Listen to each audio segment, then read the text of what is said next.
All right, I'll say good day. As you say, on your planet. Happy Halloween. All Hallows Eve. Samhain. Whichever way you choose to approach the idea that this is the season of spirits, we will, in keeping with that theme, now remind you that the title of this transmission is Ghosts.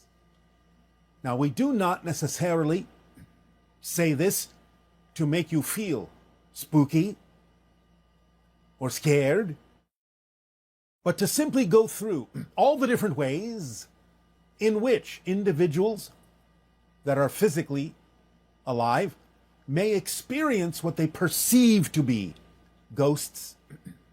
So we will start with the idea that is more traditional, in the sense of a spirit that is capable of lowering its vibration enough to be perceived by the senses of the living, that you typically refer to as a ghost, a spirit, when it appears in your world, in your reality. The idea being that spirits who pass over, as you say, who die, who transition, may not always go all the way for a variety of reasons. Some may have unfinished business on earth. Some, because of their belief systems, may not have had a particular expectation or assumption of what they would experience in the so-called afterlife, and thus be a little bit confused about where they are. Some even may not even know they're dead and are wandering, looking for reasons why no one can hear them or see them. But now and then, either due to a lowering of their vibrational frequency, sort of similar to the idea of invisible ultraviolet light lowering its frequency to become visible as part of the visible spectrum of light, going down into violet and blue and so on and so forth. If they lower their frequency, they may become visible to those in the physical realm, or those in the physical realm may have enough sensitivity to perceive that spirit, even though it may not always be visible to everyone. But for some reason, they are still closely connected energetically to the physical realm of Earth, due to some of the reasons we have said or other reasons, and thus are still in their mind living among you, wandering among you, occupying the old houses, so on and so forth, what you typically refer to as a haunting, which doesn't in any way, shape, or form have to be malicious. Simply another person in another state, living in a place among the living. But the idea is that in seeing these beings, there is no way without communicating with them to know the reason why they may still be in what is referred to as the lower astral realm, very close to the vibration of physical reality, lowering their vibration enough to be perceived by physical beings. And this is the older and original definition of an exorcist, sort of a spirit psychologist, to communicate, find out why that being is in that state, why they're still lingering around Earth, which doesn't always have to be for a negative reason. Sometimes, when spirits cross over, and they act, in a sense, as guardians, spirit guides, for those who are still living, there may be reasons why they can learn to lower their vibration to interact with the living in certain ways. even to the degree of appearing solid as a living physical being. This takes some skill and some practice on the part of spirits to do this, because once you are in spirit and in that high frequency vibration that is generally invisible to the living, it is actually not as natural for a spirit to go back down into the lower vibrations and become perceivable to the living. But there are those who may have reason to do so, to appear to the living in certain ways, to deliver messages, or perhaps as a protector, to alert living people to certain ideas, certain situations and circumstances, be it dangerous or not.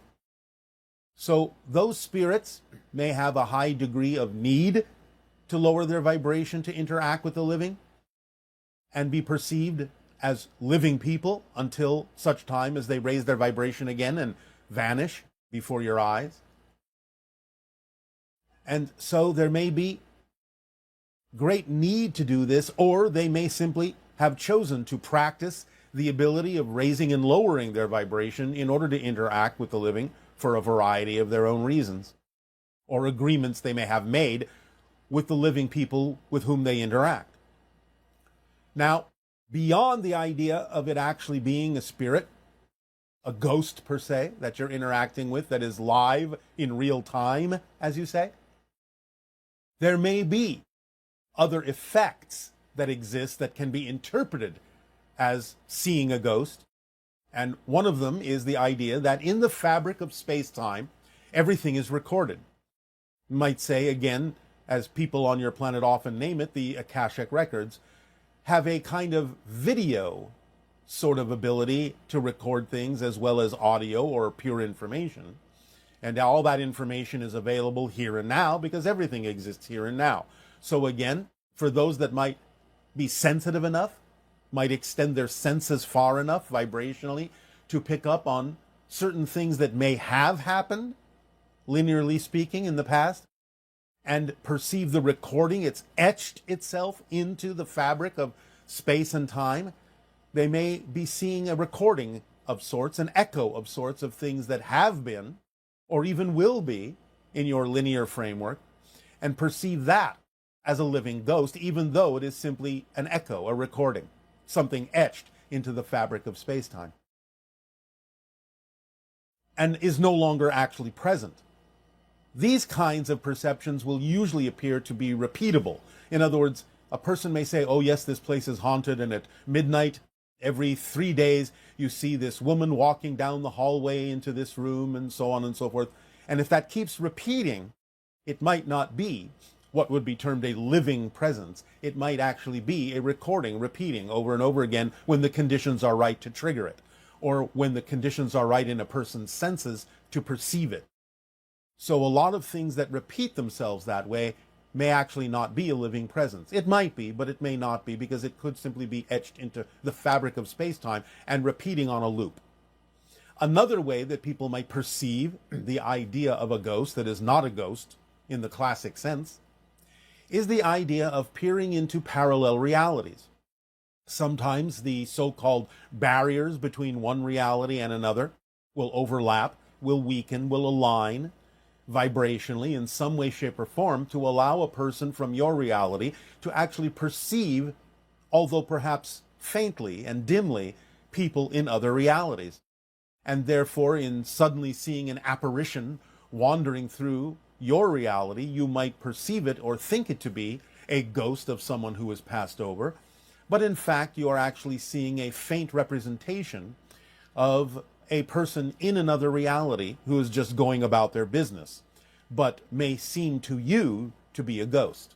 And they may be able to perceive you that way at that moment as well, and go back to their friends and family with tales of having seen this ghost. And they're just describing you, because again, the veils between the different realities may have weakened for some reason at that point, because these fluctuations do often happen. There are doorways and portals that open to different dimensions on a regular basis, and some of them are random, and sometimes these openings and closings can allow one in your reality to peer into other realities temporarily until they close again. And sometimes these are interpreted as spirits and ghosts when they are not, in the classic sense, such a thing. But the idea of this season is to allow yourself to open up to the potential communication that can exist between you and spirits, spirit guides, family members who may have passed on, soul family groups who may never have even incarnated. It is the ability of your senses to stretch into that realm, especially if someone close to you has died, and is encouraging you to stretch your senses to connect with them in the spirit realm. This is the perfect season and timing to allow yourself to practice this. And this will be the subject of our meditation today, to give you an opportunity to do so. So, allow yourselves during your Halloween season, while having fun, playing scary, while having fun being spooked out, while having fun imagining all sorts of strange apparitions and so on and so forth, keep in a corner of your mind the realization that this, in the vibrational cycles of Earth, is also when the veils are thin between the physical and the non-physical. Because remember, the physical is just a projection of consciousness. You yourselves, in a sense, are projections of consciousness as physical beings. So you yourselves, in a sense, are all ghosts, because your natural state is as a spirit, and you are just pretending to be in a physical, solid reality.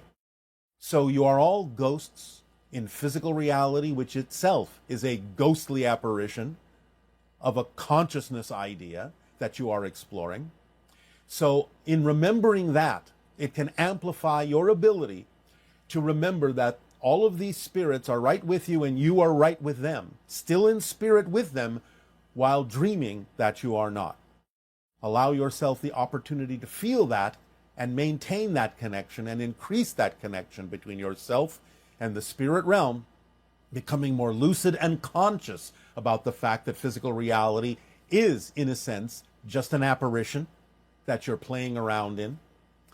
And allow yourself this opportunity, because as we do approach the idea of the window of contact and the increase in the splitting prism into different parallel versions of Earth, maintaining and increasing your connection to the spirit realm that you occupy now, right now, as your natural state, will serve you in a variety of ways that we will go into the closer we approach to the beginning of the window of open contact. And serve you with the idea of making contact, because many extraterrestrial beings are extra-dimensional beings and actually have attributes, just as our civilization does, of both physicality and spirit.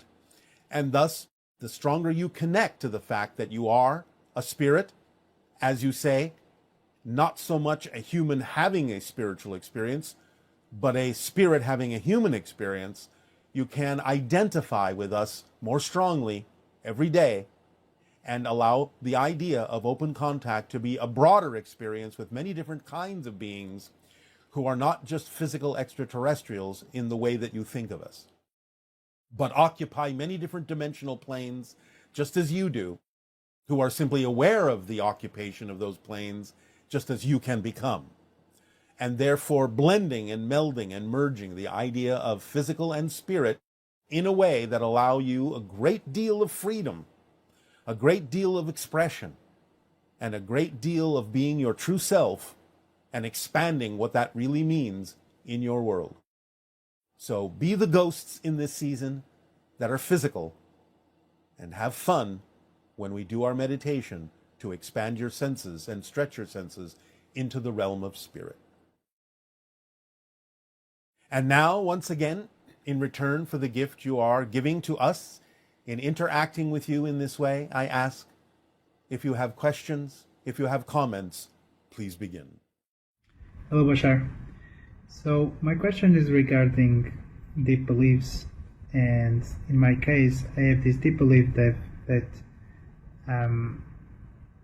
any job will give me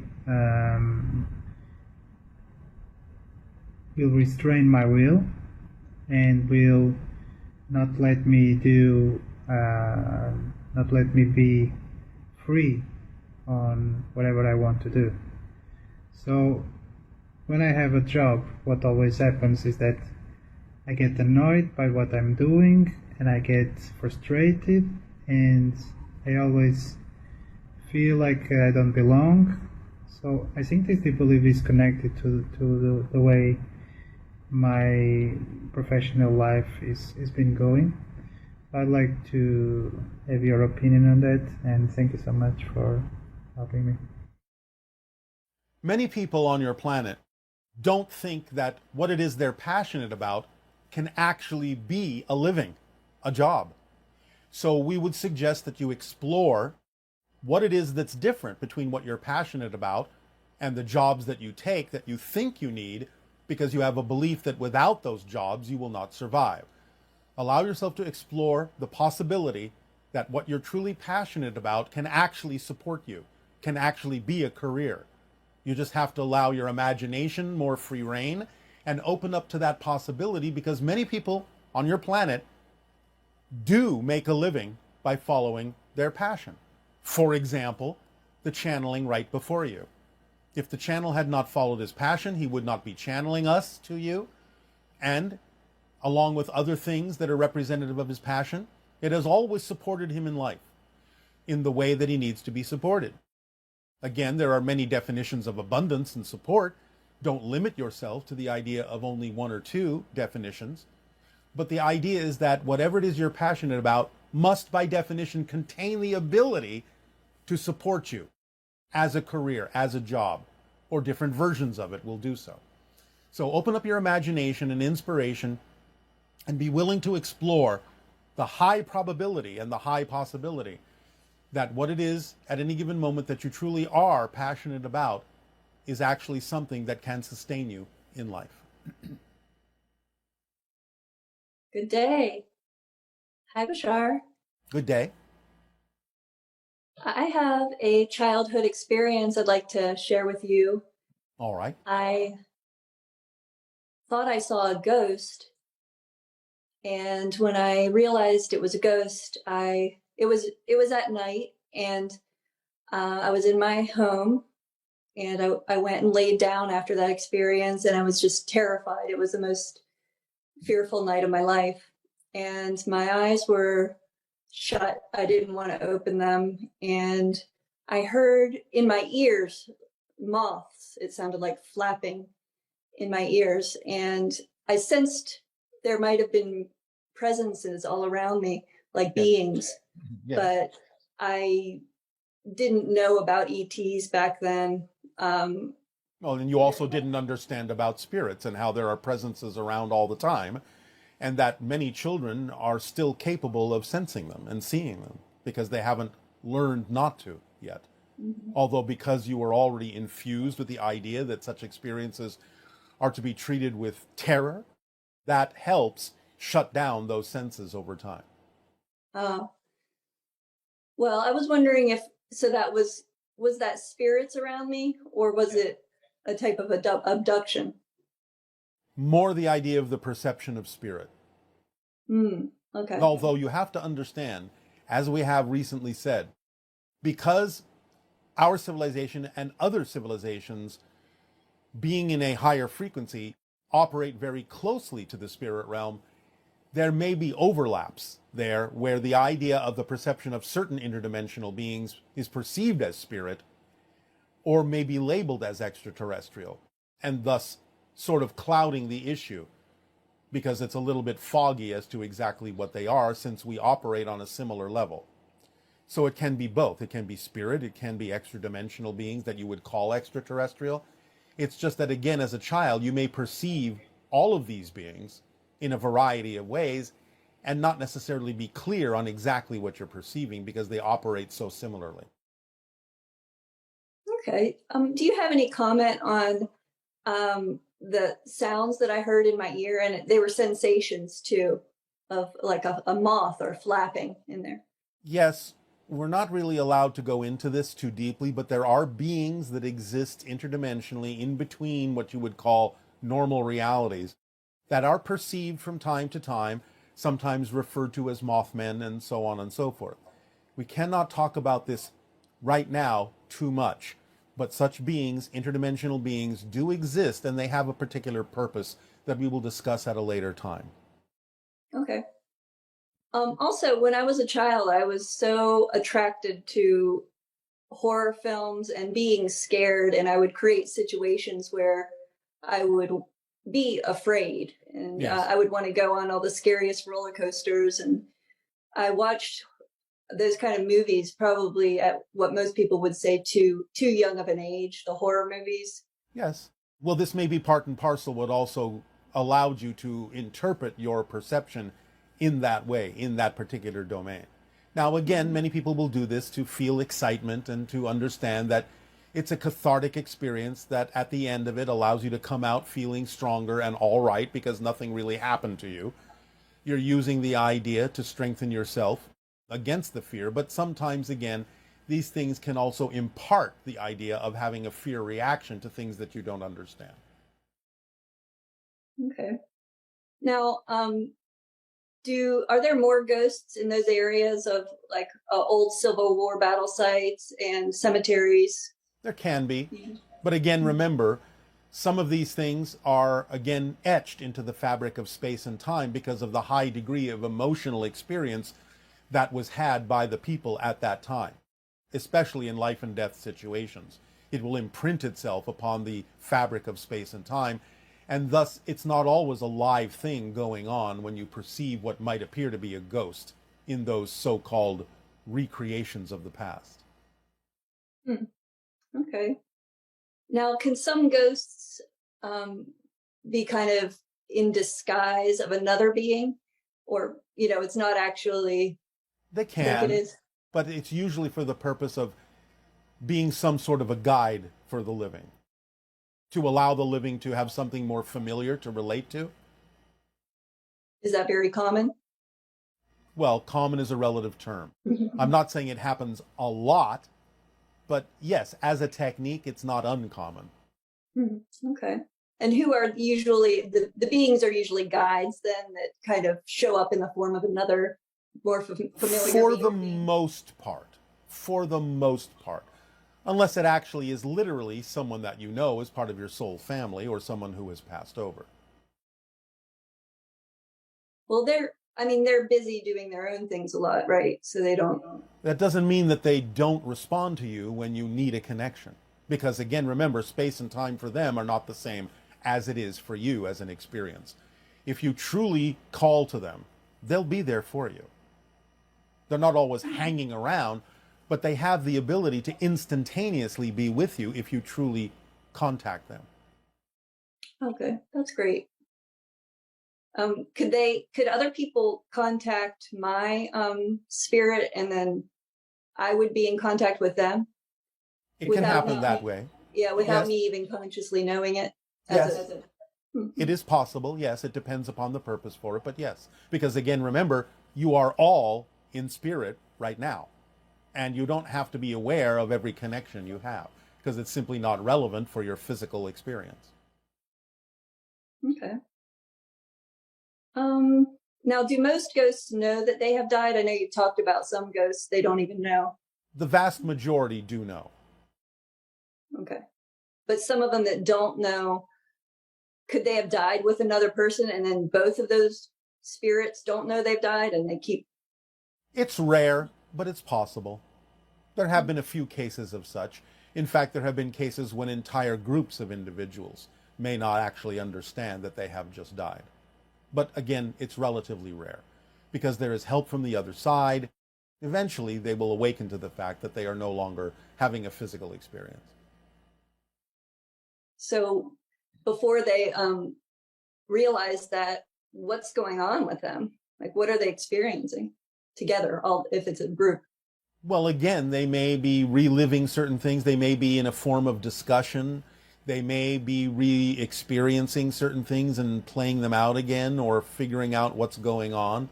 There may be a number of different reasons why individuals or collectives may be replaying or revisiting or re-experiencing certain things or trying to ponder what's going on with them that they don't understand. And then you've also said that when we die, we can come we don't have to die. Sometimes we can choose to come back and start off where we left behind. We didn't even Yes, well, you have died. It's just that you're sort of reconnecting to a parallel version that seems as if you haven't. Okay. Thank you very much, Bashar. Yes, you are welcome. Aveo.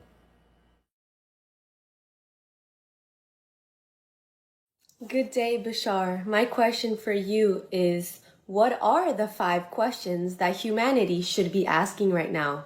Thank you. Who am I truly? How can I express who I am fully?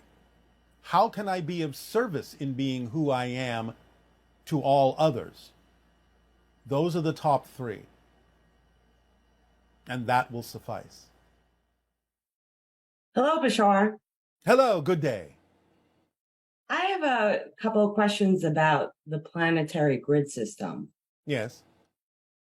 In February 2022, over 1,000 people meditated in the Great Pyramid over several days. Our purpose was to realign the planetary grid for future generations. Each of us represented one of the nodes of the planet, either the physical, mental, or spiritual aspect. Can you please tell me the result of that?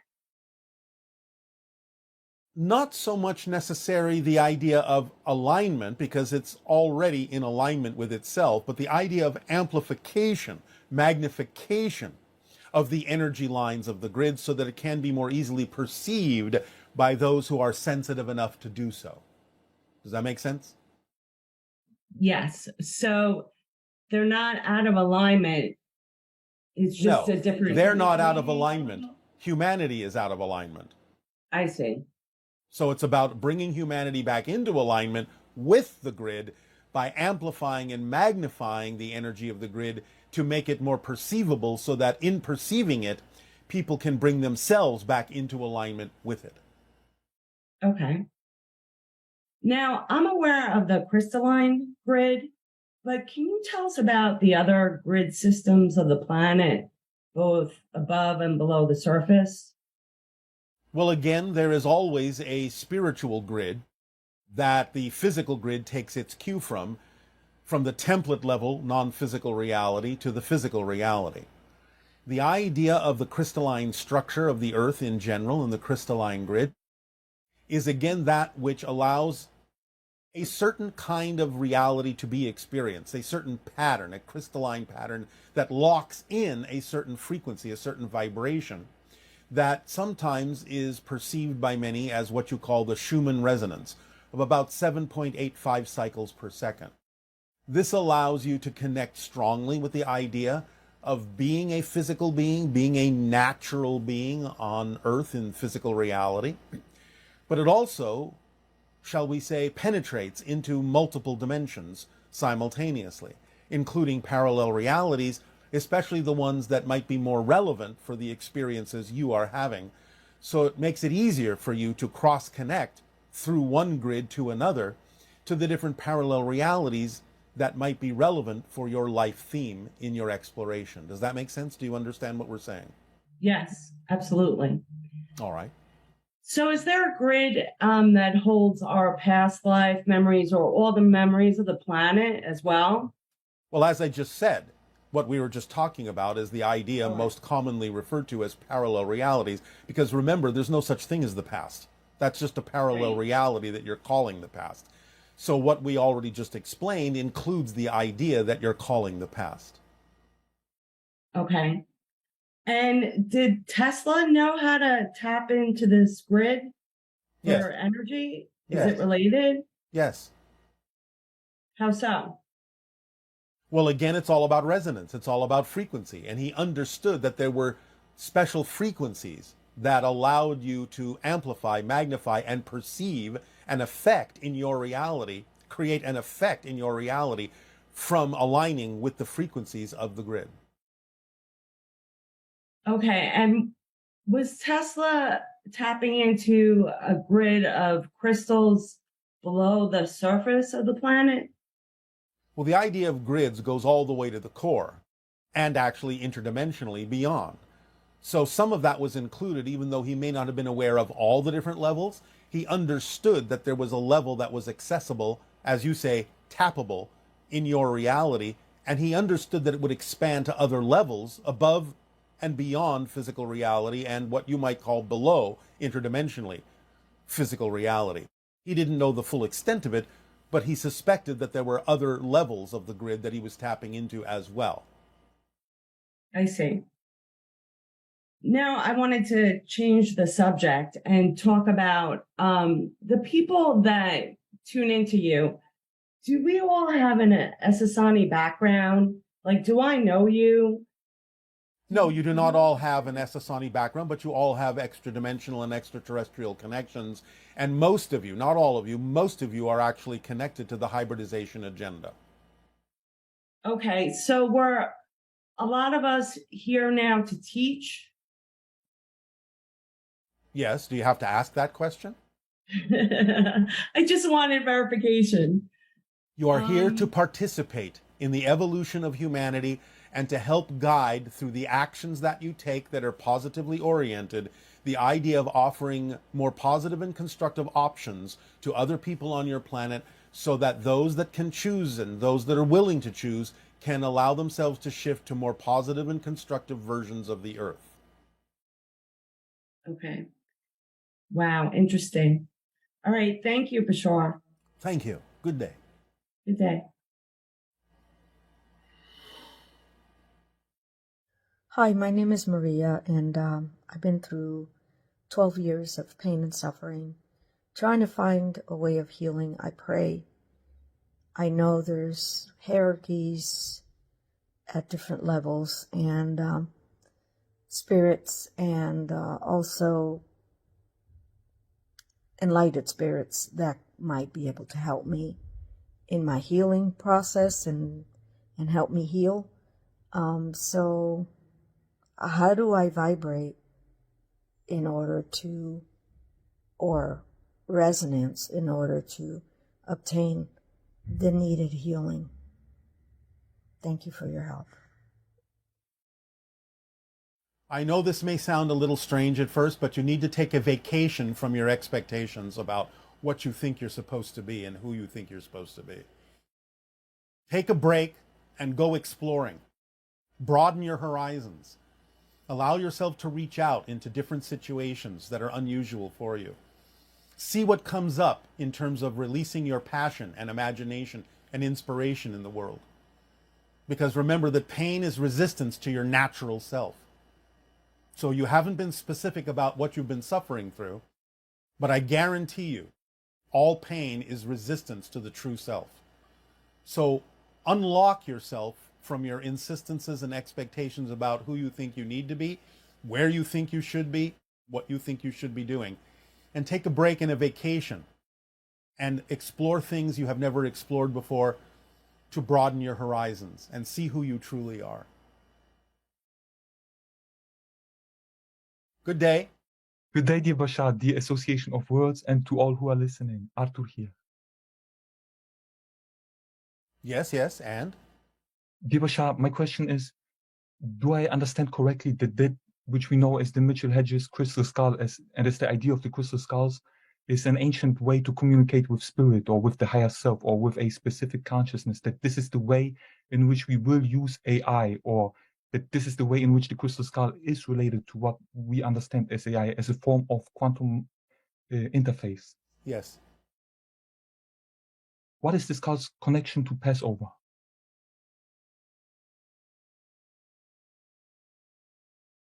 Well, the skulls existed before such a time. And the idea is not a direct connection to what you're talking about. Only in the most general sense could it be connected to the concept of Passover.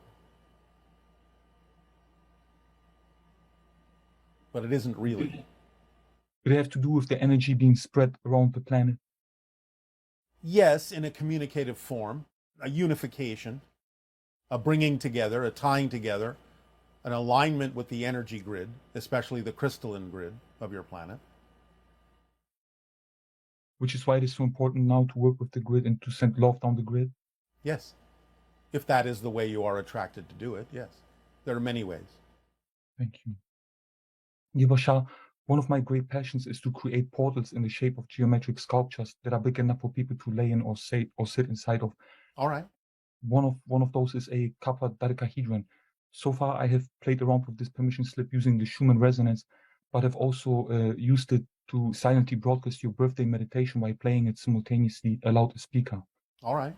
So my question in relation to that is, which are the frequencies that you would suggest to pump through such a structure? 7.85 cycles per second. So the Schumann frequency, thank you. Because it connects you to nature, it connects you to earth. And from there, a person can alter the vibration within themselves to whatever point it serves them to do so. Thank you. Would you like to share with us something about Anubis, and could you tell us a little bit something about your siblings?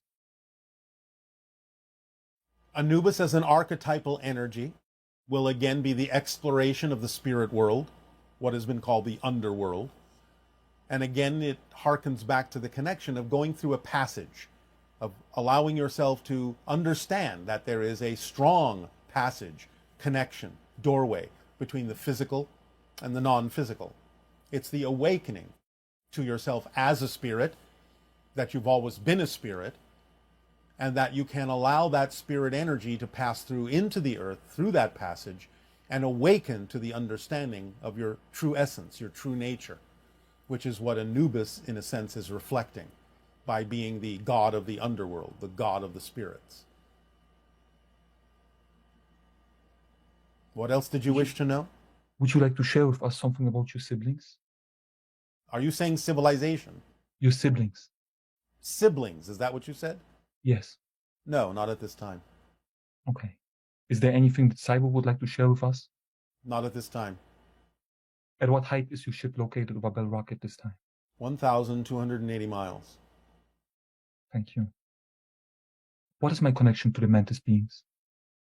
You're part of the hybridization agenda and therefore have encountered them. What is my connection to Arcturus?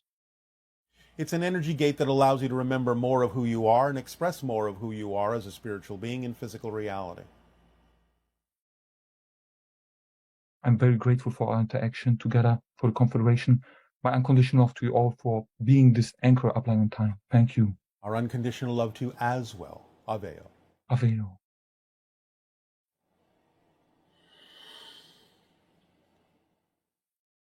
Hi, Bashar.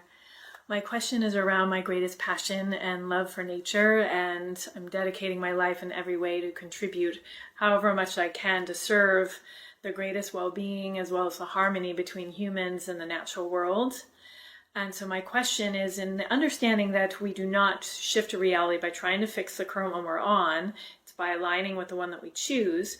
And so am I reinforcing a reality I do not want, such as a logging project for a forest near my home, even if it's in a positive way, promoting awareness and such?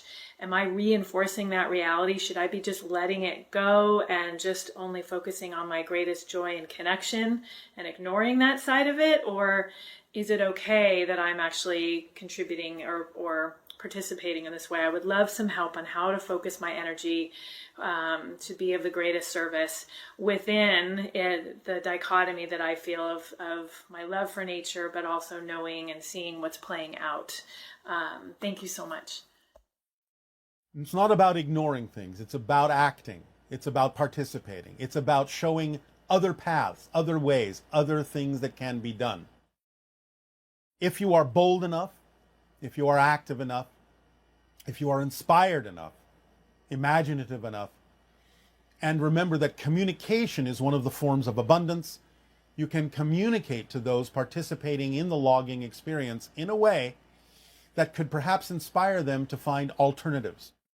Again, that would be the way you would act if you were already in the world you wish to live in, and people from another world came and did things that were vibrationally not compatible with that version of Earth. So it's not about ignoring it, it's about addressing it, it's about standing up and giving them opportunities and options, not that they have to take them. But it is your actions in doing so, without an insistence that they must listen to you, that is actually more representative of the world you say you prefer to live in. That's what makes the difference. And whether they continue with what they're doing or not, it is your willingness to actually be a living example and provide imaginative alternatives to what they're doing that will make the difference in what you ultimately experience in your version of Earth. Hello, Bashar. How are you? Perfect. And you? Wonderful. All right. I was hoping we could talk a little bit about the galactic history of our species today. A little bit. Okay, well, to be honest, it all seems a little Dr. Frankenstein-y to me. How so? I was reading a book by David Lauer where he talks about the human brain being given to us by the reptilians. Is this true? No. Good. Okay. It's very interesting, the information that comes through regarding the reptilians. Yes. A lot of misinformation. Why is that? Because you have been indoctrinated into the idea of a fear reaction for survival purposes. And therefore, the vibration of the reptilians ignites the reptilian section of your brain and goes into survival mode. Fight or flight, fear reaction. Understood. Okay, so how do you see the human brain? Do you see it as a receiver, a processor, or a transducer? Well, as we said, the higher mind is the conceiver. The physical brain is, in that sense, the receiver, and the physical mind is the perceiver. So it is a translation device that takes the higher frequency energy from the non-physical higher mind and rearranges it according to the belief systems in the physical mind in a way that is compatible for the physical mind to perceive and act upon those things. Fantastic. So the human skull is a container that holds the human brain. It is a resonating container, a resonating container. Ooh, I like that. Is that how you would also describe the crystal skulls? Yes, in many ways. They operate on certain frequencies, certain resonances that connect them to other skulls and to other dimensions of reality. They translate things in a certain way. Do they also hold information? Yes. Okay. So as we raise our frequency and we begin to resonate with those crystal skulls, will we be able to unlock more information regarding our galactic history? Yes. Or at the very Okay. least, the history of your planet. Oh, good. So when you initially gave that crystal skull transmission, it was on Easter weekend. Can you give us more information as to the synchronicity of that timing? Perhaps next Easter I will. Well, can you give me a little background on if we will be resurrecting more crystal skulls in the near future? Relatively speaking, yes, you will discover more crystal skulls in your so-called future. Okay. But you're not going to tell me how long. I don't do predictions. Okay. You also talked about the crystal skulls and their connection to AI, which I understand you've already sort of covered the idea that there's no such thing as artificial intelligence, just intelligence itself. Yes, and you can have a so-called artificial device that allows the intelligence to express itself. Okay, great. Can we talk a little bit about the hybridization program? Certainly. I am feeling a little more distance with the hybridization program recently. Yes. And I'm wondering if this has something to do with the fact that I've recently entered sort of the postmenopausal phase of my life. Yes, to some degree, but also because the hybridization agenda has shifted into different phases that are no longer exactly what they used to be and no longer dedicated, shall we say, to the idea of the procreation of hybrids. It's gone on to the idea of the expansion of their awareness of the fact that they're coming to live on Earth, the education of the hybrids, and it coincides with the idea that it is no longer necessary to extract genetic material from most of the participants who have been participating for most of their lives. Especially when you go through that kind of a change, synchronistically, the phases of the hybridization agenda are also going through changes because of the timing that was originally agreed upon. Okay. So this doesn't mean that we've done anything wrong collectively as a species. It's just No. more of an evolution, correct? Yes. Okay. There's just a lot of very strange information coming out all over Yes. the place. A lot of it is simply due to misinterpretation because of preconceived notions of how things are. So it's being interpreted in different ways by different people who already have an understanding in their own mind about how things work. And therefore they're going to use that particular nomenclature to identify things. They may be accurately perceiving certain things in energy, but again, it's the interpretations that may be taking their cue from outdated and old-fashioned terminology and concepts. Thank you for clarifying that, because it's been kind of heavy lately. Yes, this is why we have said recently that it's so important to really change your definitions of things and come into a more modern understanding of how things actually work, rather than going off the old-fashioned definitions from the experiences of how they seem to work and really understanding the underlying mechanism that causes the experience, instead of going off of just the experience itself as if that were the explanation for how it actually works. Great. Okay. So in those terms, can we talk a little bit about the feeling of failure? I feel like that is definitely something that I have noticed coming up a lot in my existence and my reality. Where do you think you should be that you feel you're falling short on? What kind of insistence do you have about where you think you should be?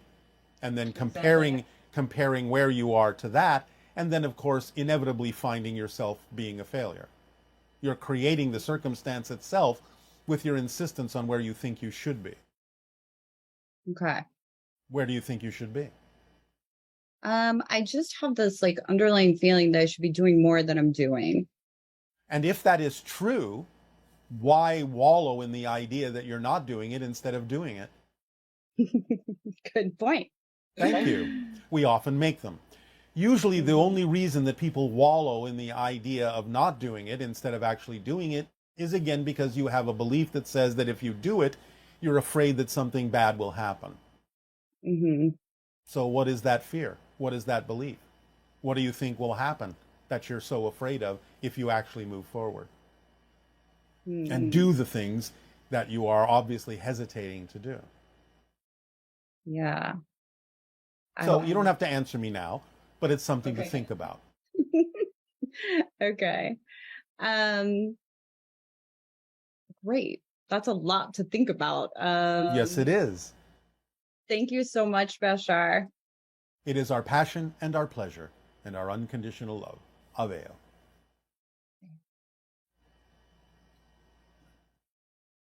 Hi, Bashar. Shauna here from New Hampshire. I have a question about CE5 and making contact with extraterrestrials. I understand that I can follow the formula to raise my vibration and to begin to perceive things I don't currently perceive. I understand that I can use my imagination in regards to connecting with the hybrid children. This is more about going out underneath the stars with the intention of peaceful contact, much like what Stephen Greer is doing with his CE5 groups. I was with him for a weekend, not me personally, me and 500 other people were with him for a weekend in April. And many of the things, not many of the things, but some of the things that he did or taught us to do in order to participate or host a CE5 group really didn't resonate with me. So I was curious. I thought, well, let me go right to the source. So if someone like myself wants to go out underneath the stars with the intention of being a peaceful ambassador and with the intention of making contact with extraterrestrial beings, what is it that you recommend that someone like I do in regards to meditation, intention, Stephen Greer uses certain tones. I also am curious on whether or not I would benefit by creating an altar. And I'm getting the impression it's really about personal preference, but I was hoping that you might be able to share with me and whoever else is interested in this topic, something that we may do out underneath the stars in order to make contact or vector in extraterrestrial beings. Thank you so much. Good day. There are many things you can do, but again, I recommend that you do it in your own way, whatever you're attracted to do. You could hum, you could ohm, you could sing, you could recite poetry. Whatever it is you are attracted to do is what you need to do. Follow your passion. Follow the guidance of your higher mind by following your passion. It's that simple. Don't make it overcomplicated. Good day, Bashar. Good day. You can hear me okay, great. Do you say good day on your planet? Is that just something Earth people do? It is a translation of our greeting. Oh, interesting. So you guys greet each other just like us? Well, not exactly. It's a translation. Ours happens all completely telepathically. But right. It's a good translation. It's a good translation. It's a sufficient translation into your language. Right, but there's a commonality that we greet each other. We don't just start talking. Yes, in a sense, there is always some sort of indication that you are being contacted or connected to something. Yes. Oh, it's like the idea of calling out in some way, shape, or form to allow a certain alignment to happen, to know that you are being connected with as an individual. So on your planet, good day will do.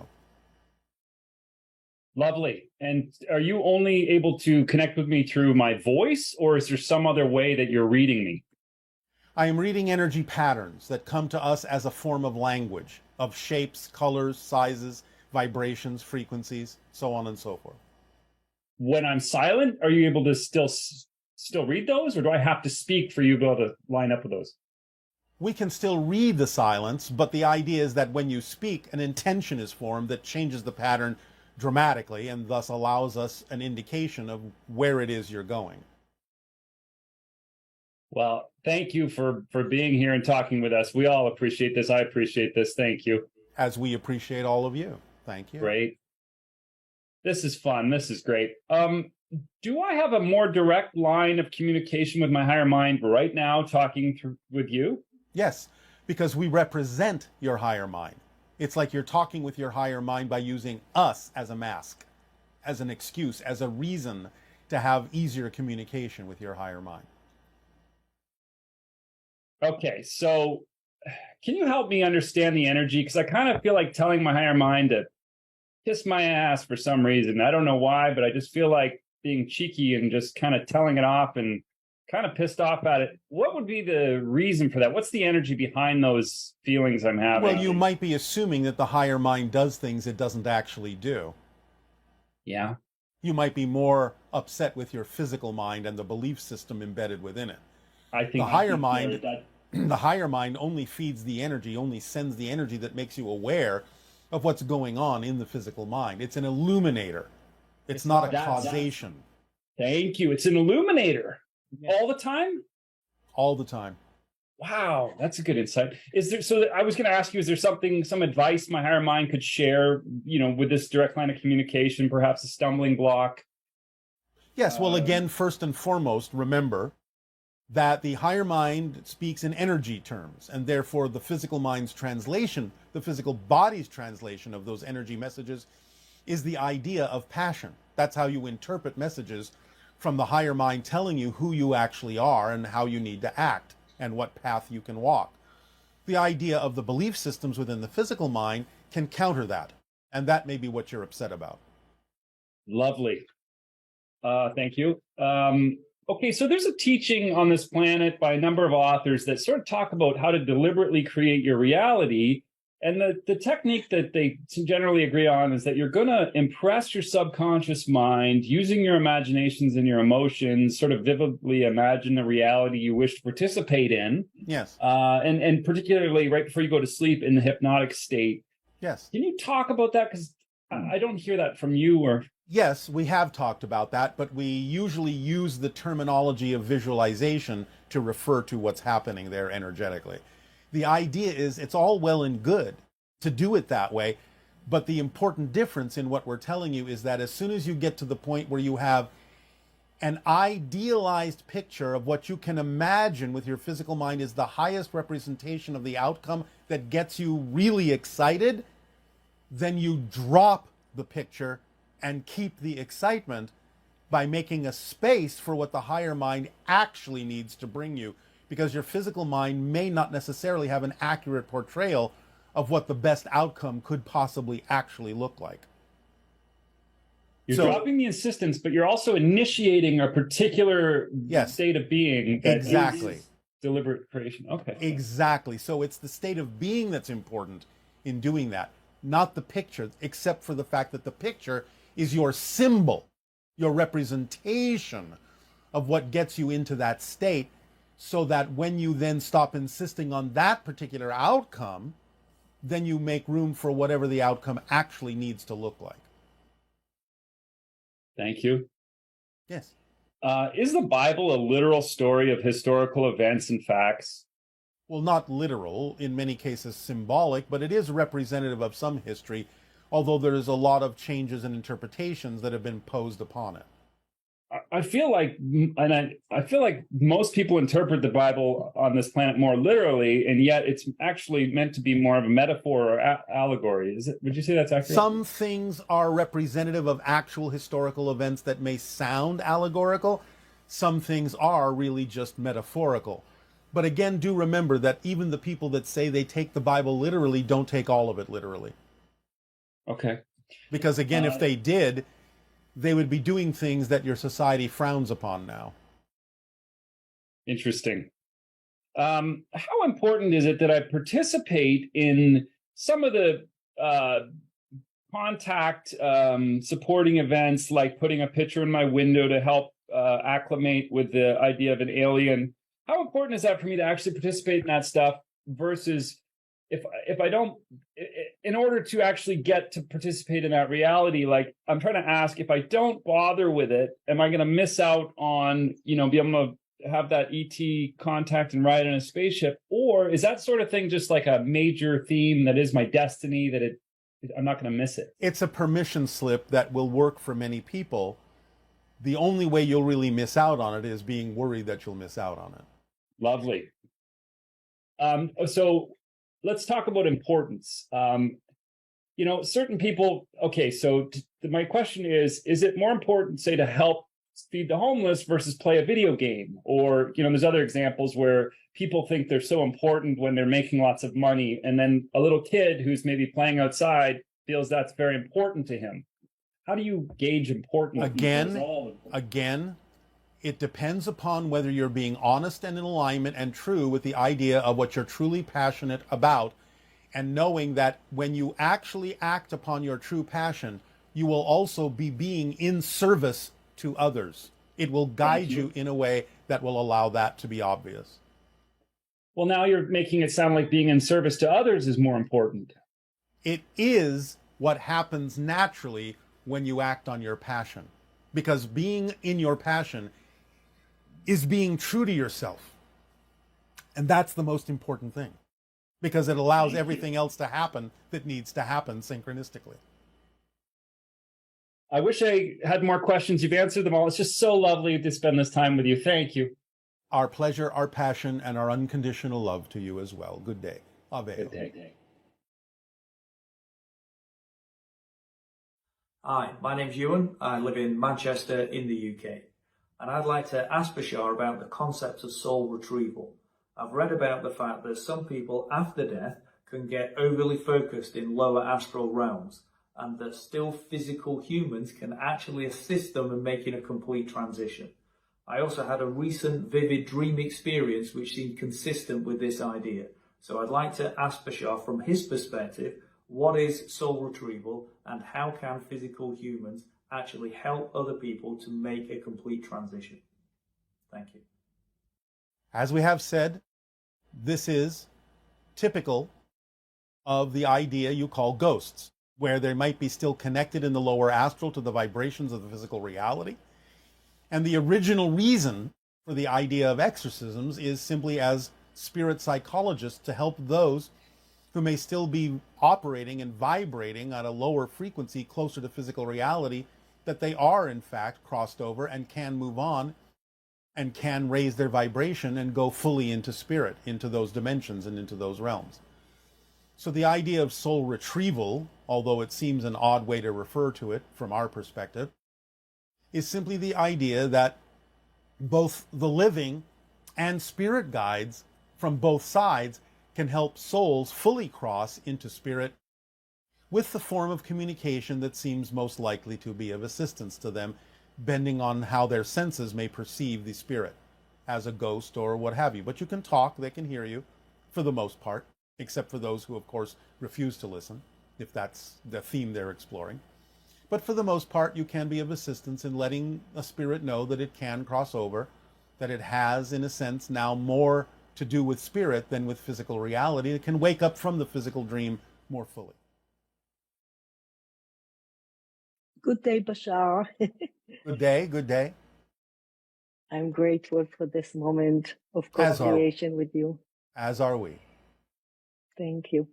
So I like to explore something that we know very well, and that is about the 5 principles that you mentioned. Recently, you went over them, and you said that I'm paraphrasing what you said, but the more deeper we will understand it, the more fully we'll understand it, the better our life will become. Yes. And so I went over the 5 principles, and it kind of flat understanding until a time you explained something about the 5th law, the 5th principle.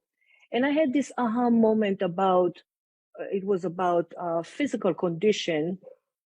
And I realized that if everything can change, I can change my mind, or I can change this reality, yes? To a certain degree of relevance. Remember, it's all about relevance as well. Yes. What you mean is my acceptance of reality, yes? In a sense, the idea of the theme you're exploring wouldn't necessarily include changing into anything, but it may have a wider range of change available than many people might think. But it still has to be the changes that are relevant for the theme you're exploring. Otherwise, it would make no sense for you to change into something that simply doesn't serve you.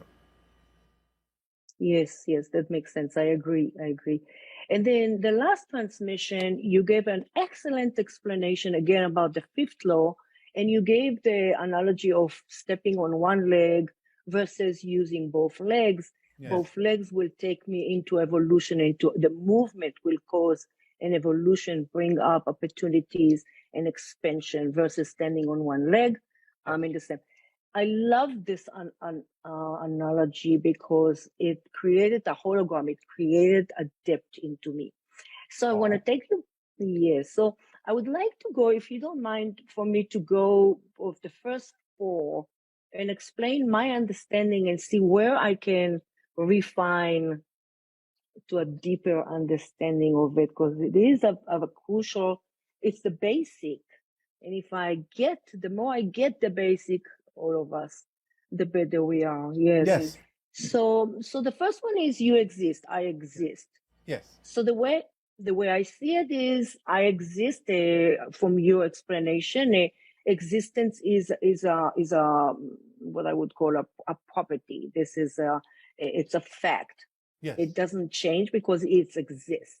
Yes. What non-existent is not existent. That's its value.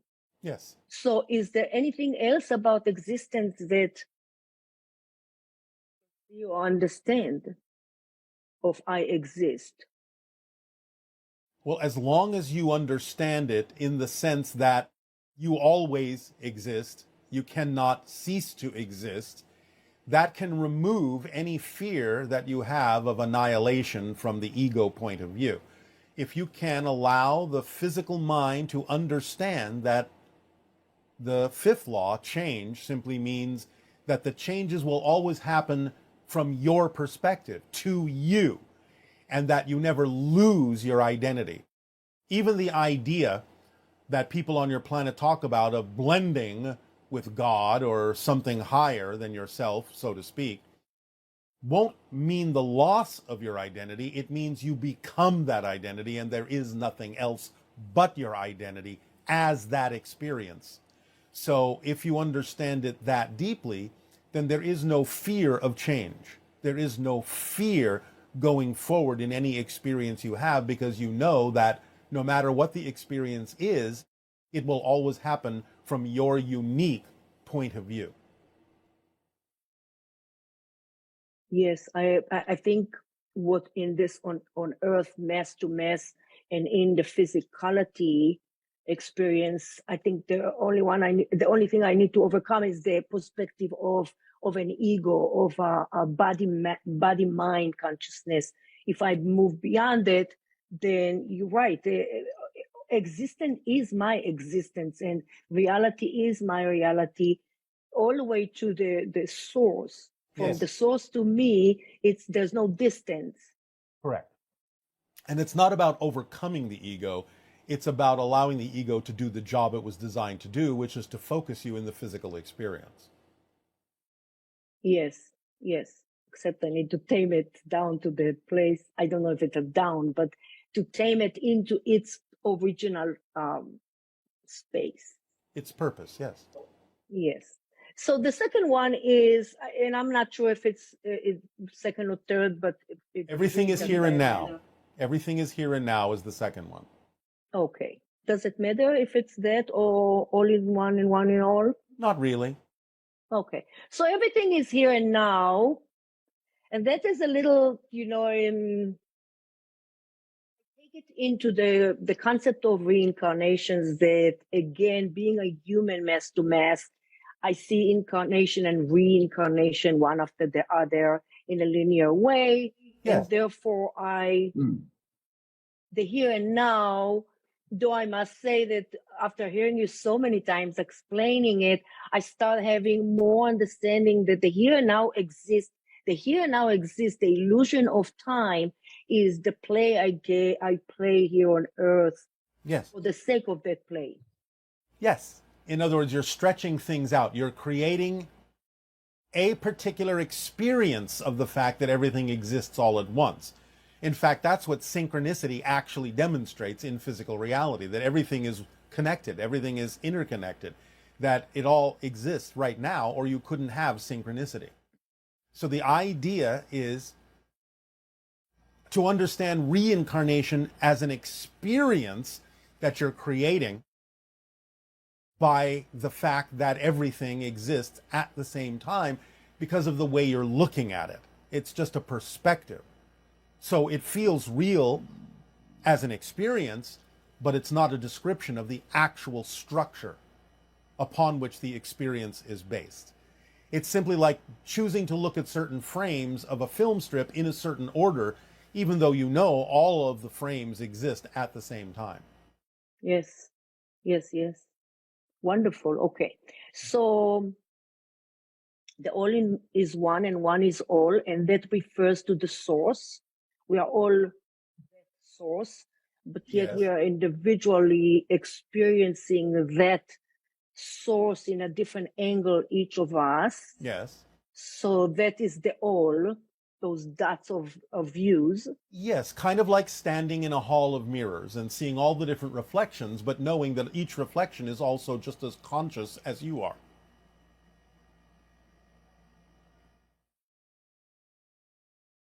Okay. Did that make sense to you? Do you understand? Well, yes and no, because if it's, and it's probably a lack in my understanding. So when I look at all the mirrors, I still see me.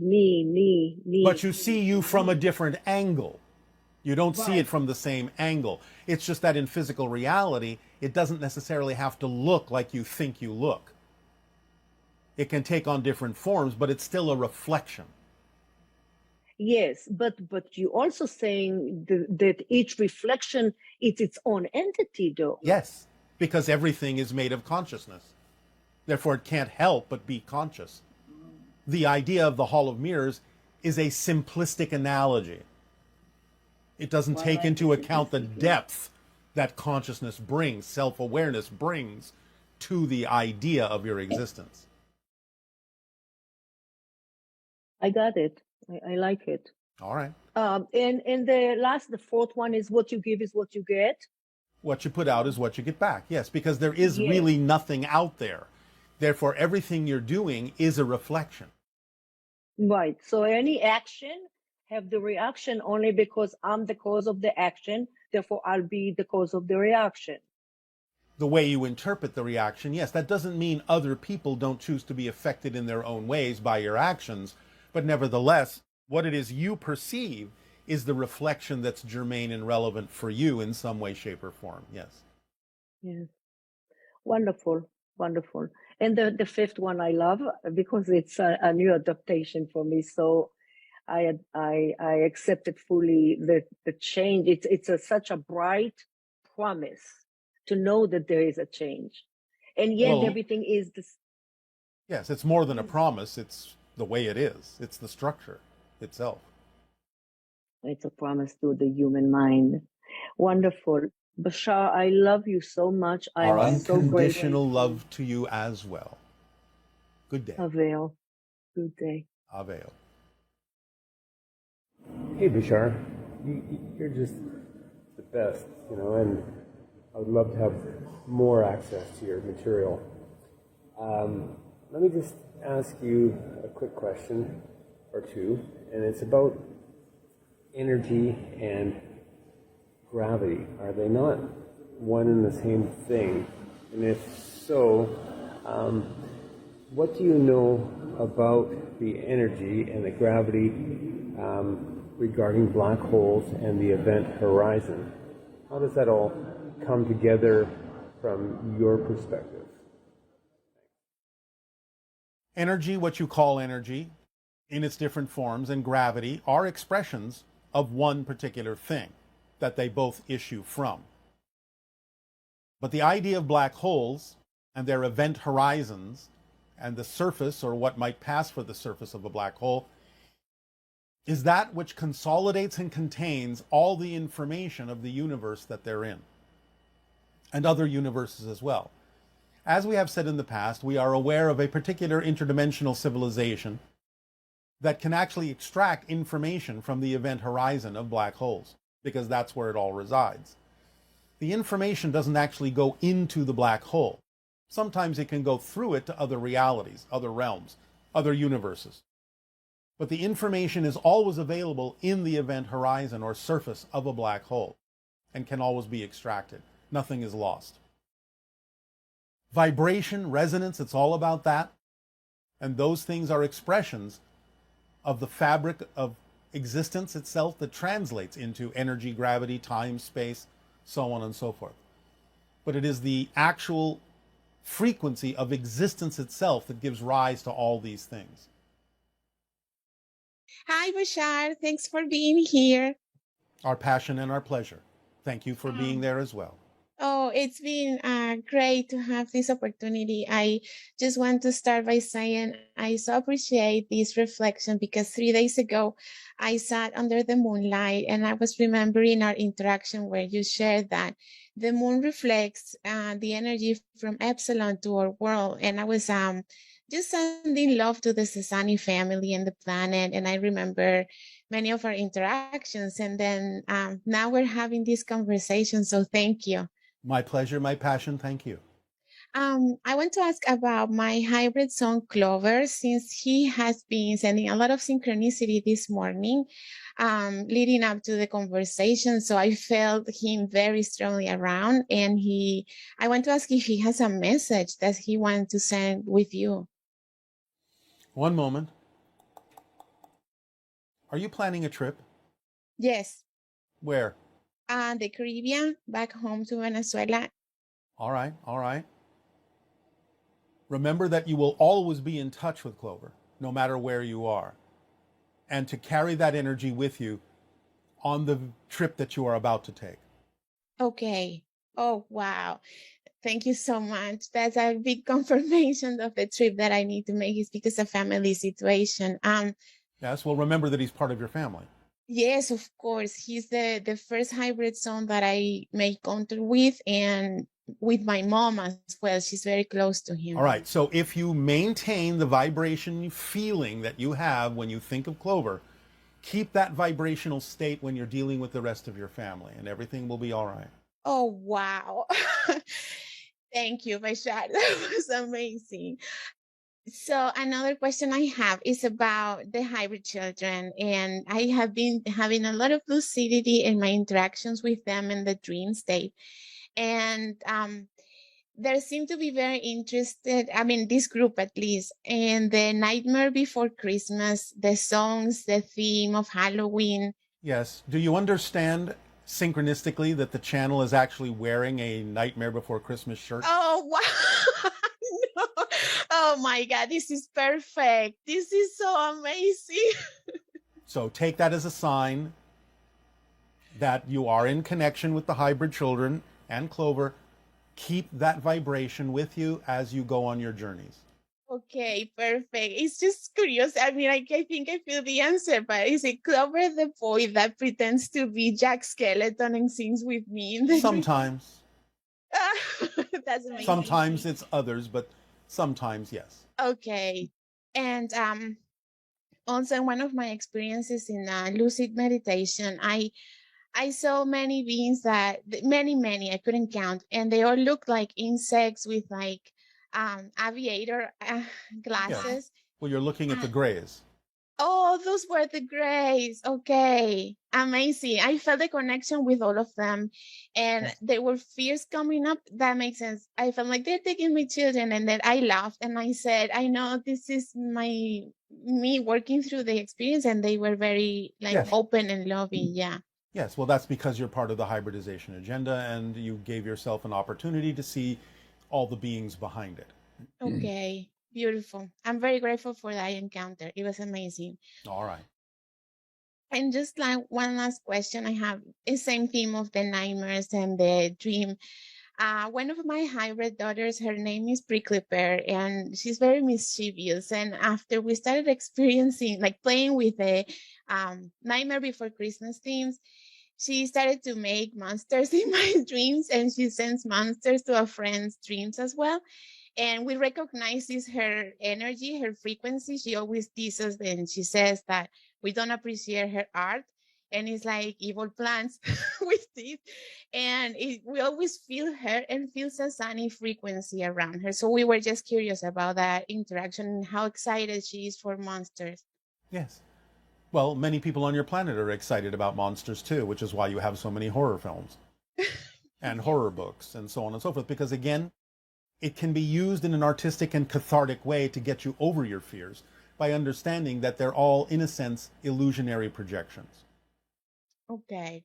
So in a way that is also the things that I've dealt with in life that feel similar to what I would say a nightmare. It's like a friendly way of working through this. Exactly. I see. So she's helping with that. Okay, awesome. But those were all my questions. Thank you so much, Bashar. You are welcome. Aveo. Aveo. Hello, Bashar. This is Yolanda from Hong Kong. Do animals see death differently than human? After my pet passed away, my other pet seemingly unaffected by the passing. I always wondered why. Thank you. Bye-bye. Because pets can perceive that they're still in touch with those that have passed into spirit. Death is different for them. They see it as it really is, just a transition to a slightly different state. And I do mean slightly, because remember, you're in spirit right now, all of you. You're just pretending that you're not. So the idea of death is simply a shift to your natural state, which the pets have always been able to perceive and still can perceive in many cases. Many pets who seem to mourn are taking on a reflection of the human idea that you've lost something. They're just reflecting that to you so you can deal with it and learn the idea that you're always connected to those that are in spirit. So the idea is that yes, they can be good reflections, animals can, for you, for humans. that the idea is just a transition from one room to another and that they're still in touch with them. Thus, they seem unaffected because for them, not much has changed. They're still in contact with those in spirit because they always have been. That's always a part of an animal's consciousness.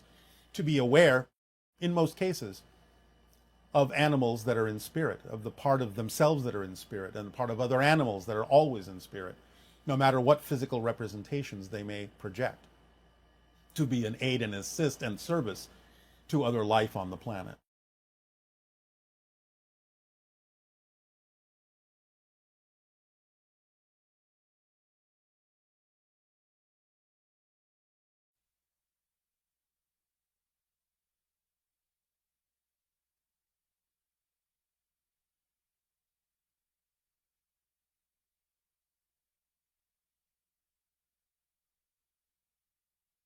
Hello, Tadeo. Nadia. We have lots of great questions, especially about ghosts. All right. Where are our loved ones who have passed away, and how can we connect to the people we've known when they're no longer in their body? How can one go and find them when they aren't in time and space anymore? And if we do reach out, how can we know that we are actually connecting with them rather than our idea or image of them? Well, first of all, they're right here. It's just that they're in a different vibrational frequency. So the idea is that everything is here and now, including the spirit world. So they're right here with you. Now, that doesn't mean that they're always paying attention. But the idea is that it simply takes a slight shift in frequency for them to be aware, to connect with you when you send them any kind of message, be it verbal, emotional, or a thought. You are connecting. They do receive it. You may not always receive what they send you back. You may not always be paying attention or be of the correct frequency, or your thoughts or beliefs may be getting in the way of receiving their message clearly. But they are always sending love and encouragement. And if you allow yourself to know that and be of that same frequency of love and connection, then just the very idea that you wish to connect lets you know that you are connecting.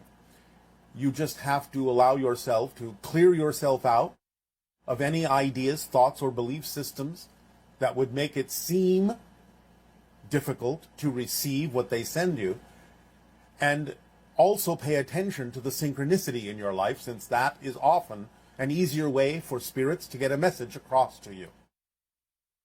But again, they always receive.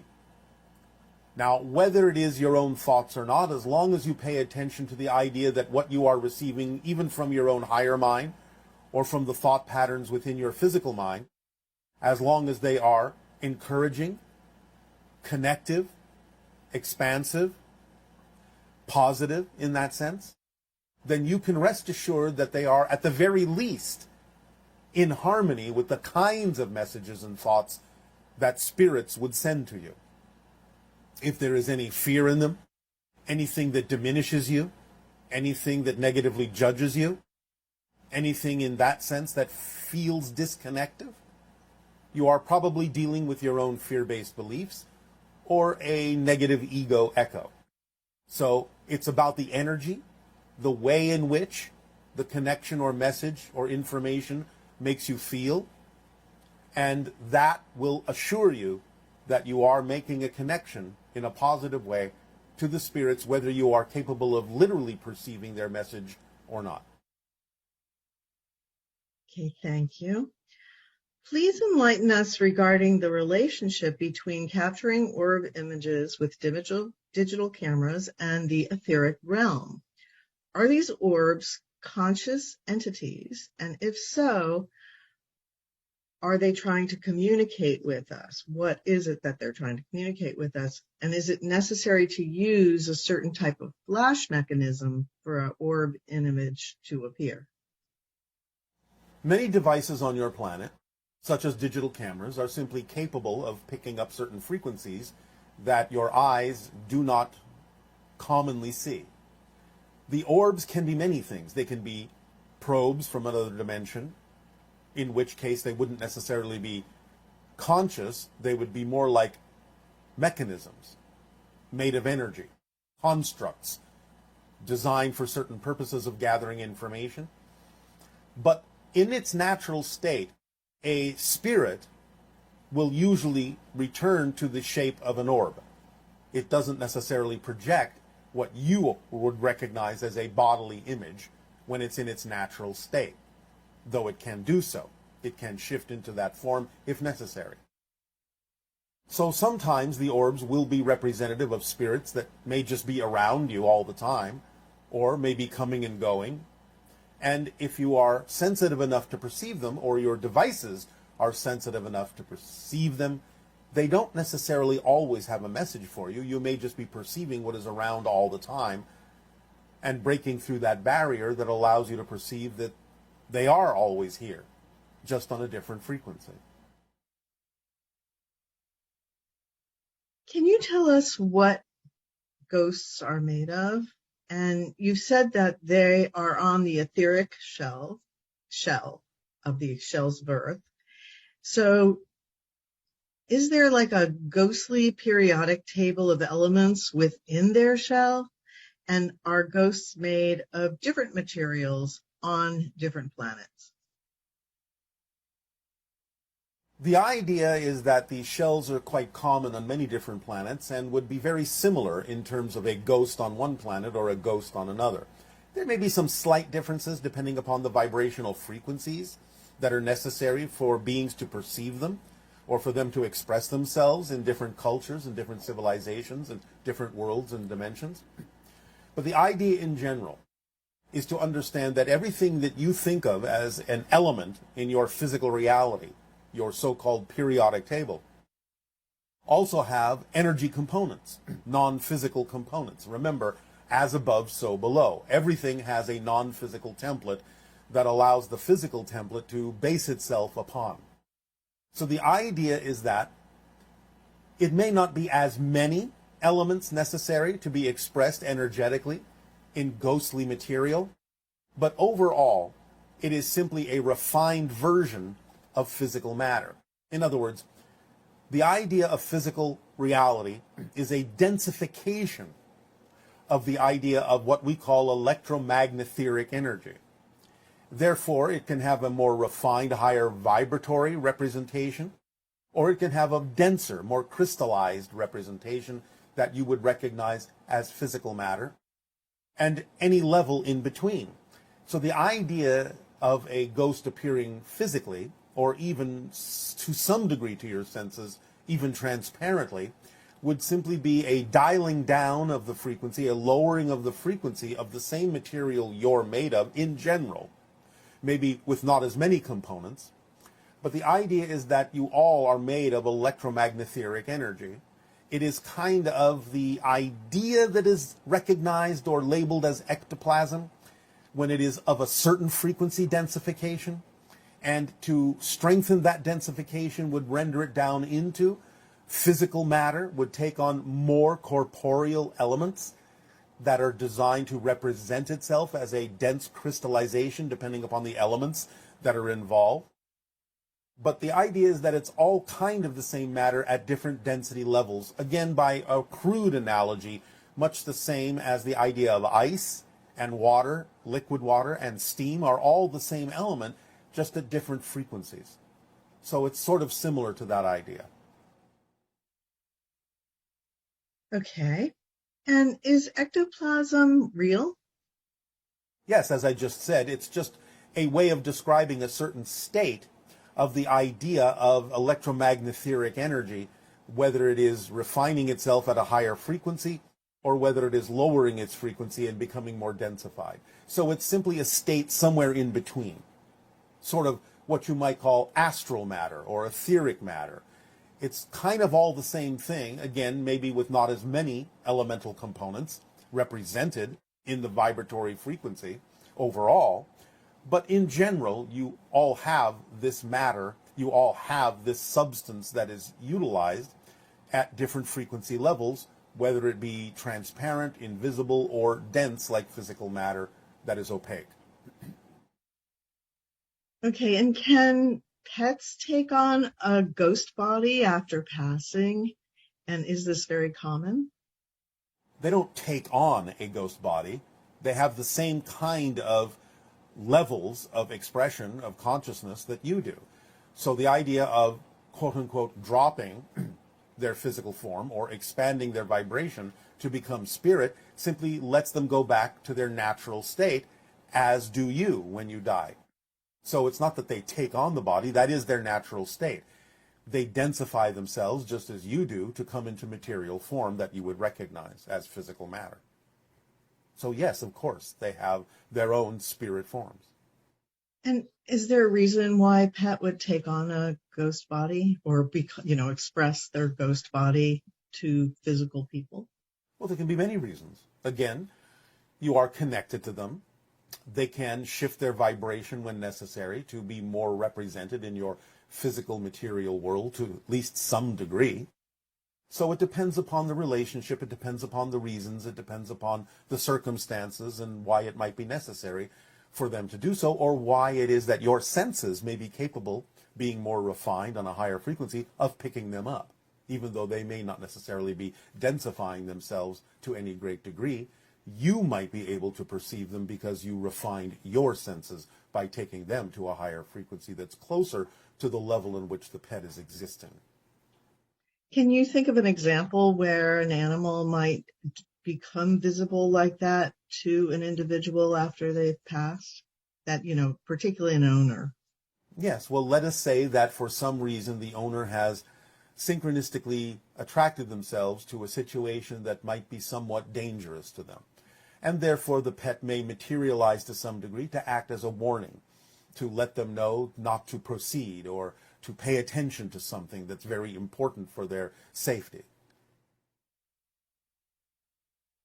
Okay. I mean, this has to do with death, but it just occurs to me to ask that a hawk appearing on a branch in a tree in your yard when you have a kitten and seeing it's actually on the branch eating another bird. What kind of a representation having to do with death and also the safety of the kitten would you perceive about that? There are far too many interpretations of that particular scenario. It would have a lot to do with the people that are observing it, the situation at hand, and many other factors that are simply too numerous to go into. You would have to take everything into account that's going on in that particular scenario. Interesting. I just wondered if it comes up as a warning, when animals show up like that and show a scenario like that, it also could be a warning, right? Well, that's one possibility, but it's not inevitably so. It could mean many different things. Again, it depends on what those symbols represent to people, so on and so forth. So there are just too many interpretations and too many personal issues that may be involved in that kind of a scenario to give an overall generalization. And this person is saying that whenever they see a roadkill or an animal that's passed, they say a quick prayer for them. Thank you for your energy and light. May you rest in peace, knowing you are loved here on earth. I then do the Reiki power symbol and say, and so it is. Does it help the animal? Can they feel it? Could you please revise or add to this blessing so it has more power and love to it? The animal can absolutely feel it and does receive it and will return and reflect the love back. But in a sense, it's more about helping the human by doing those things. They're helping themselves. The idea is that the animal is always connected, always loving, always sending. This ritual, this permission slip that the human is describing, allows the human perhaps more efficacy in receiving the reflection of love and gratitude and appreciation that the animal is always sending. Okay, and this individual is saying, how is it that a non-physical ghost can move physical things or do harm to a physical being? My ex-wife grew up in a haunted 2-story home in Placer County and had several creepy experiences. At age 7 or 8, she woke up at night in bed and felt she was being choked. When she got up and looked in the mirror, her throat had finger marks on it. The 1870 piano that came with the house would play middle C in the middle of the night. She also experienced heavy breathing on her face and many other things. There are many things going on here, and again, too many details to go into with regard to that specific series of incidents. However, to answer the basic question, it's as we said before. A spirit, in certain circumstances, may be capable of densifying itself to the point where it can actually interact with physical matter. Because again, physical matter is just a densification of the same energy that the spirit is made of as well. So the idea is that based on the frequency, if a harmonic chord is struck, if the frequencies harmonize and match to some degree, then it's possible that one can affect the other. But we won't go into all the reasons for those experiences as you described them, because right now it's way too complex. And there are many things on many different levels happening in the scenario you have just illustrated. How can we get better at interpreting these things? Because, for example, you've done this with many people and you're able to perhaps glean more information than we might be able to. How can we enhance our ability to interpret these situations? Raise your frequency. That's all you need to do. With the raising of the frequency comes more ability to interpret information, and more information that is easy to understand will come to you because it is the information relevant to that frequency level. So again, follow the formula, follow your passion, raise your frequency, go into the channeling state. You will receive what you need and you will understand it more clearly because on that level, things are clearer and more understandable. Yes, that's really good. Thank you. Yes. Many people have experiences where it appears that ghosts are getting stuck on Earth due to unfinished business. And this is how we get haunted houses where paranormal things happen. Is this really what's happening, or is there another explanation? In many cases, yes, that is what is happening to some degree. If spirits have unfinished business, they may hang around. It's not necessarily always that they're stuck, per se. They may be doing this quite intentionally, quite consciously. But yes, there are those few that may be confused about their status, where they are, who they are now, the fact that they're even dead. But again, the idea is that many of them may simply have business to attend to and may need to adjust their frequency to be able to do that. So yes, in some sense. But again, remember, as we have explained, there are many different kinds of things that can be happening that may appear to be a living ghost, so to speak, while some things may simply be repeating loops of incidents that have been impressed into the space-time fabric, and it may not actually be a live event. You may even be seeing into parallel realities that may appear diaphanous and transparent to you, but to themselves may be a solid reality just like you perceive your reality to be. And they may, from time to time, be perceiving your reality as if you are a spirit or a ghost, when in fact they're just peering through vibrationally into your reality, but not so fully as to see you as a solid being. So again, as we have explained, there are many different ways in which you can perceive things that may appear to be a living ghost, but don't necessarily have to be. Okay, now you may already have answered this, but what determines whether a ghost appears as an orb or as a partial or full apparition?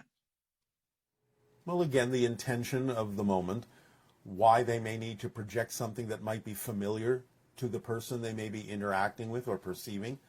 But in a relaxed state, a spirit is usually perceived as an orb. So it depends on the level at which it is necessary for them to project something else that would give them a different appearance than that. Did you once say that ghosts are people too? Yes, and we were quoting the idea of something that has been said by a person that is very familiar with assisting spirits to cross over to the other side more fully. This person is saying, as a child, I would have experiences of seeing ghosts when I would try to sleep. One presented herself to me as an older lady that would tell me that I would go into the dark. Another would present itself as a leprechaun who started out as friendly and then went scary. As an adult, and I am working towards connecting with such beings, such as yourself or other benevolent beings, if I get an inkling of an entity near me, fear kicks in. Can you explain my experience and help remove the fear? Well, again, remember, nothing can harm you. You have to agree to match the frequency in order to feel or experience the idea of harm within your own reality. Now, it's true that many unconscious belief systems that you may be unaware of may take you to such frequencies where you may manifest on yourself any particular negative intention that may be being directed towards you by a spirit that may itself be caught up in its own, shall we say, negative emotional states, if it is not fully transitioned.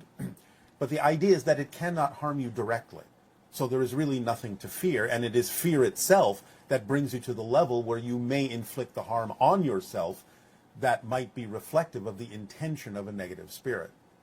So know that going in, if you simply maintain your own sense of self and your frequency of preference, then you can simply observe and sense that some other entity may be around without the idea that you will come to harm, and therefore no fear is necessary. On the other hand, it may be that the spirit is awakening a negative belief system within you, even though it intends you no harm at all, by its very presence, in much the same way that we say we do not interact with you directly because our higher vibration may cause certain things within your unconscious mind to come forward into your conscious mind that you're not ready to face, negative and fear-based beliefs. Therefore, it may simply be the interaction with a higher frequency that is causing certain negative and fear-based beliefs to emerge into your physical consciousness before you are truly ready to absorb or handle them.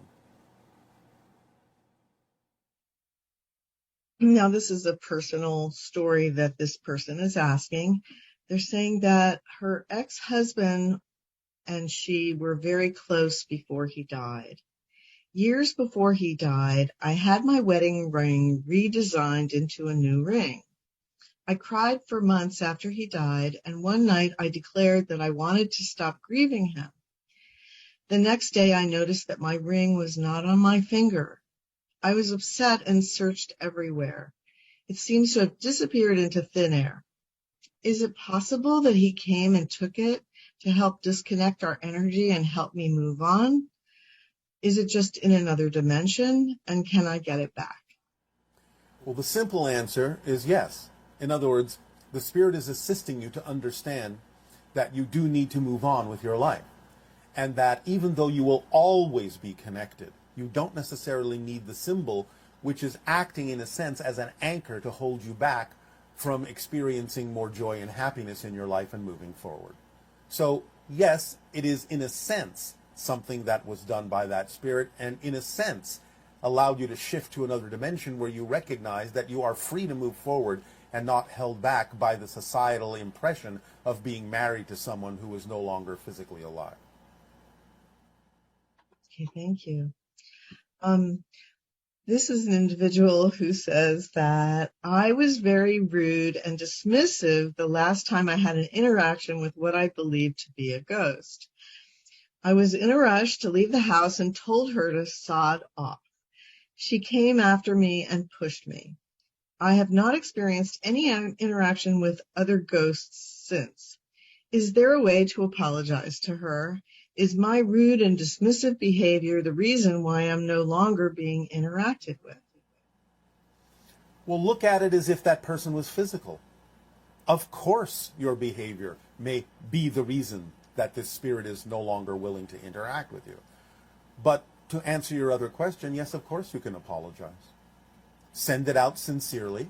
The spirit will receive it and may choose to interact with you again when the time is appropriate. So treat it like it's a living person. Would ghosts be as sensitive as human beings are to things like rudeness or not realizing, what you've said or done that would affect that being? It depends on the level in which they're existing at that moment. If they're of a lower vibration, they may act much like a person would. But again, it may also be a lesson to be learned that this is the kind of reaction you will get from anyone if your behavior stays the same, whether you're interacting with a spirit or living human. So it may have been a lesson to be learned. So by all means, apologize and go forward. Now, the idea can also be simply, one moment.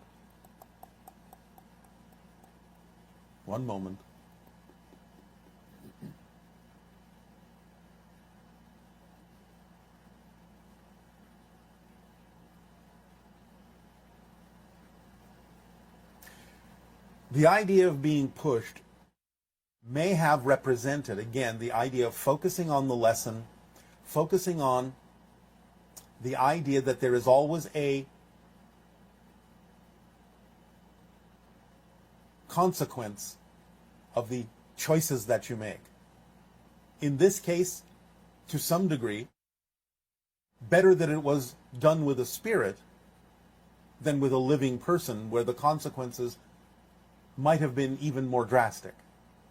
But by being able to actually feel the spirit physically push you, you may have been given a chance to change your behavior without it necessarily affecting a physical person who would be more affected by it than the spirit was. And the spirit in that sense may simply have been demonstrating something without necessarily taking it personally. But generally, the fact that they're in spirit means that they will have certainly the capability of experiencing what you're saying at a higher level. Yes, and again, they may not have experienced it personally at all. It may simply have been a lesson being taught. Interesting. This person is saying, my grandfather can see ghosts for about 1 year now, usually at nighttime, sometimes in the afternoon, and almost every night. He doesn't want to sleep. He wants to chase them away. They look at him but don't talk. When he tries to reach them, they press something on their chest and disappear. Who are they? These are not ghosts. These are interdimensional beings.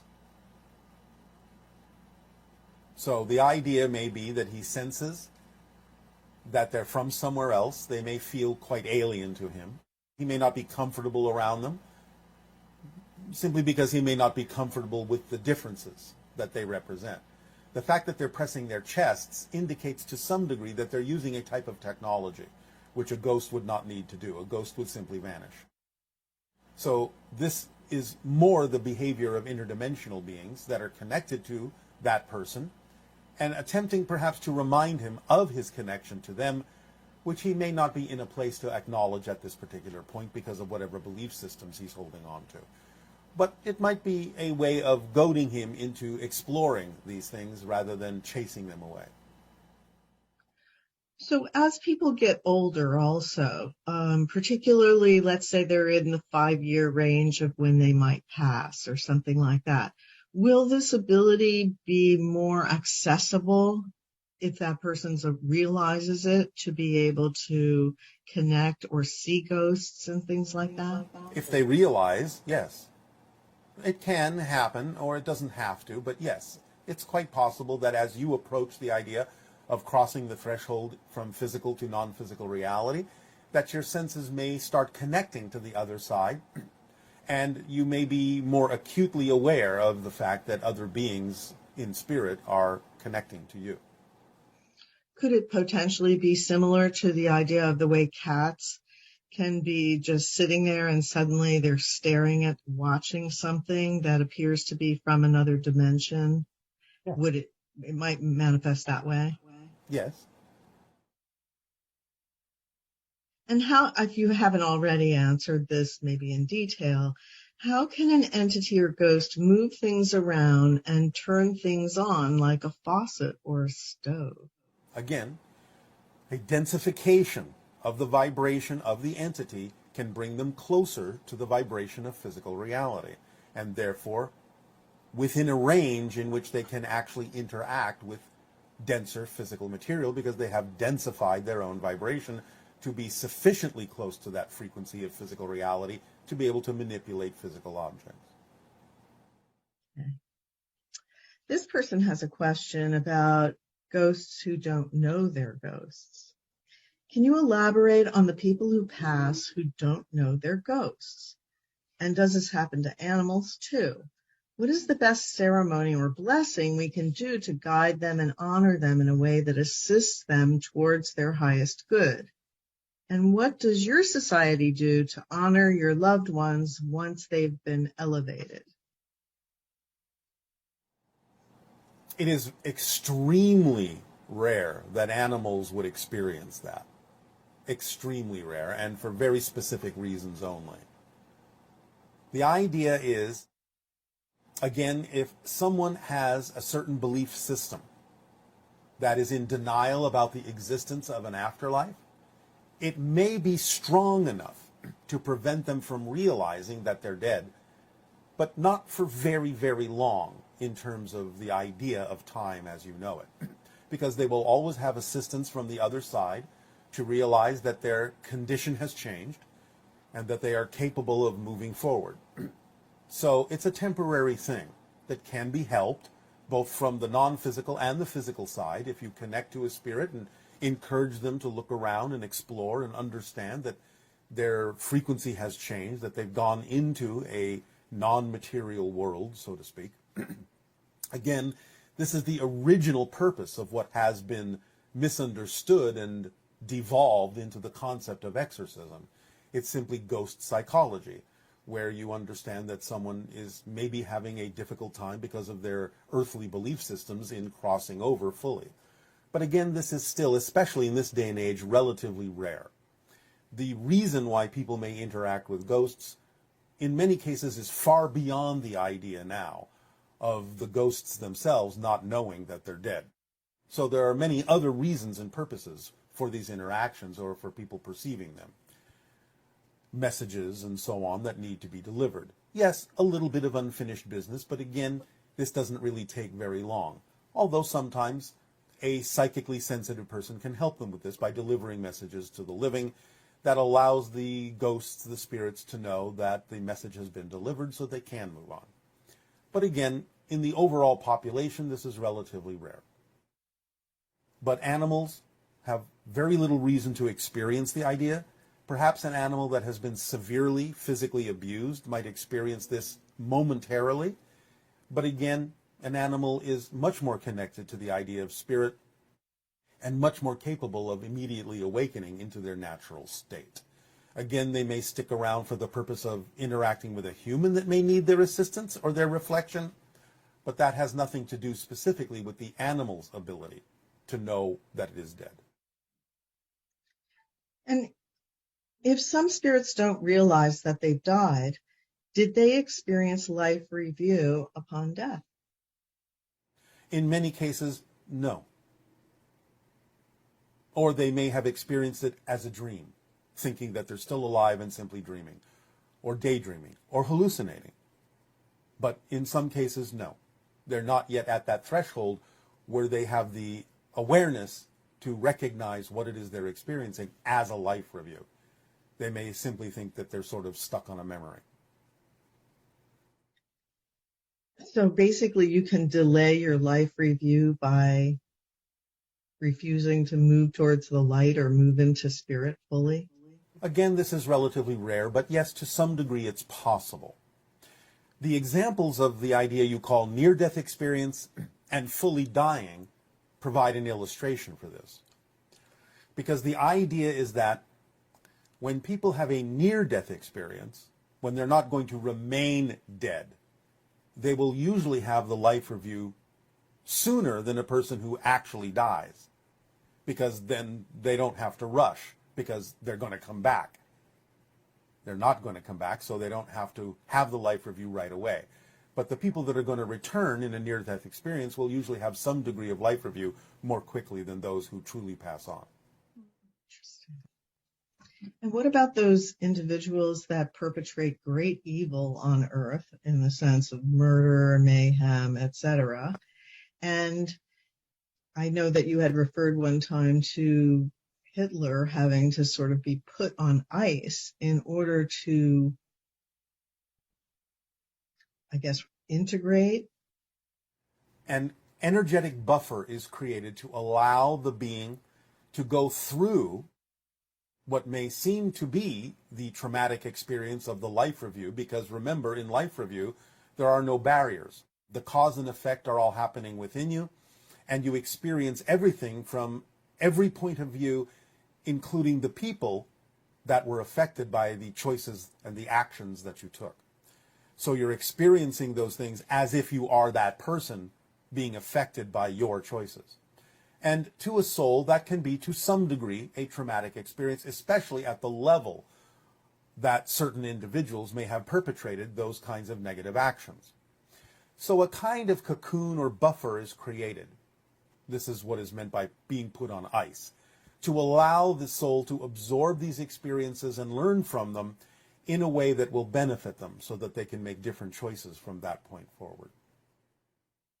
And when you say that the cause and effect, suppose they're in a position where they are telling other people to do things, and further down the chain, the actual actions that are so heinous are taking place. Everything is connected. Everything is connected. Remember, time and space are illusions to some degree, even though they're real as experiences. But any ripple whatsoever that has any kind of an effect is experienced by those who have any connection to it, to whatever degree they have the connection to it. So in the average person's transition and life review, they will experience the ripple effect of everything that they've done in their entire life, or only the ones that are really relevant for a learning experience? Everything, but the ones that are truly relevant for a learning experience that is specific to them will stand out in certain ways. But beings experience literally every single second of the physical life. Again, some things will stand out more than others, but that doesn't mean they don't experience them. Even the absence of something that is the result of some action they took will be experienced by them. And yet, since the timeline for things to be experienced while you're in spirit as opposed to being physical is different, what kind of a time does it take, or how much time does it take, in a sense, to go through a life review? As your Einstein said, it's all relative. What to you may seem to be something that took years, may be experienced in the blink of an eye to the spirit in a life review. But it may seem to them that they're reliving the entire life as well. You have to understand that time is a funny thing, because it is a subjective idea and a relative idea. So the things that stand out as important may feel like they're taking more time to a spirit because of their importance and the need to focus on them, when in fact it may really be taking almost no time at all.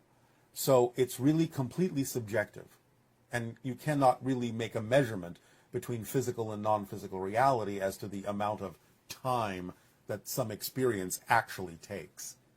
It's all absolutely subjective in spirit. And also the idea that you're multi-functioning, so can many aspects of the life be happening simultaneously in your review, or it would appear more linear? Again, it depends on what it is you need to focus on, what it is that gives you the lesson that you're attempting to extract. It can be experienced absolutely in the blink of an eye on every level simultaneously, or it can seem to stretch out depending on what you need. And for those beings that choose to incarnate into what will ultimately be some sort of evil iconic spirit or evil iconic person, a figurehead that then wreaks havoc and destruction upon others, why would a spirit choose that? Or do they know going in that they're going to go through all these things you've just discussed as a result of making the choice to be that individual? Like any question of this nature, it depends upon the being, and it depends upon the purpose. There is the possibility that beings, as you know, can forget who they are, can get caught up in certain things in physical reality that prevent them from having more awareness and allowing them to act out in negative ways. It can also go through the entire spectrum, all the way up to, I'm going to play this role because of what it's going to do to awaken the consciousness of those who are affected by it. It really depends on the situation. It depends on the being. These are individual things, and you have to, again, as always, take it on a case-by-case basis. So, for example, with Hitler, did he know before he came that he was going to play that role? This is a tricky question to answer because there are so many levels to the being itself, a part of which, a small part of which, your history knew as Hitler in your particular parallel reality. So again, I can say yes and no. Okay. If some spirits are trapped on our world because of their strong belief systems, which did not allow them to realize they're dead, then how are beliefs influencing them when they don't have a body? Do beliefs exist as energy or in spirit level? Does human personality exist in spirit also? Human personality can be projected from spirit. It doesn't really exist for the being in the same way that it does when you are experiencing a physical life.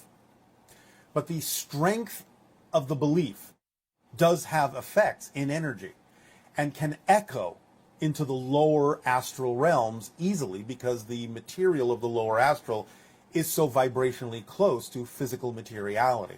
So the strength of a belief, the energy put into it, into holding it to be true, can ripple into the astral realm and to some degree a little bit leak into the etheric shell. Therefore, it can still have consequences even though the being itself may not be experiencing those things in exactly the same way that it did when it was physical and holding on to those beliefs. But there is a gray area, a buffer zone, in which certain beliefs in physical reality can still have to some degree ripple effects or consequences in the lower astral vibrations. And so those individuals who have passed, are in a low vibrational state, they're still wandering earth in a sense, having negative emotions, they don't want to reincarnate, so they just wander around as ghosts in their miserable emotions, and they're very lonely. What can we do to help those beings?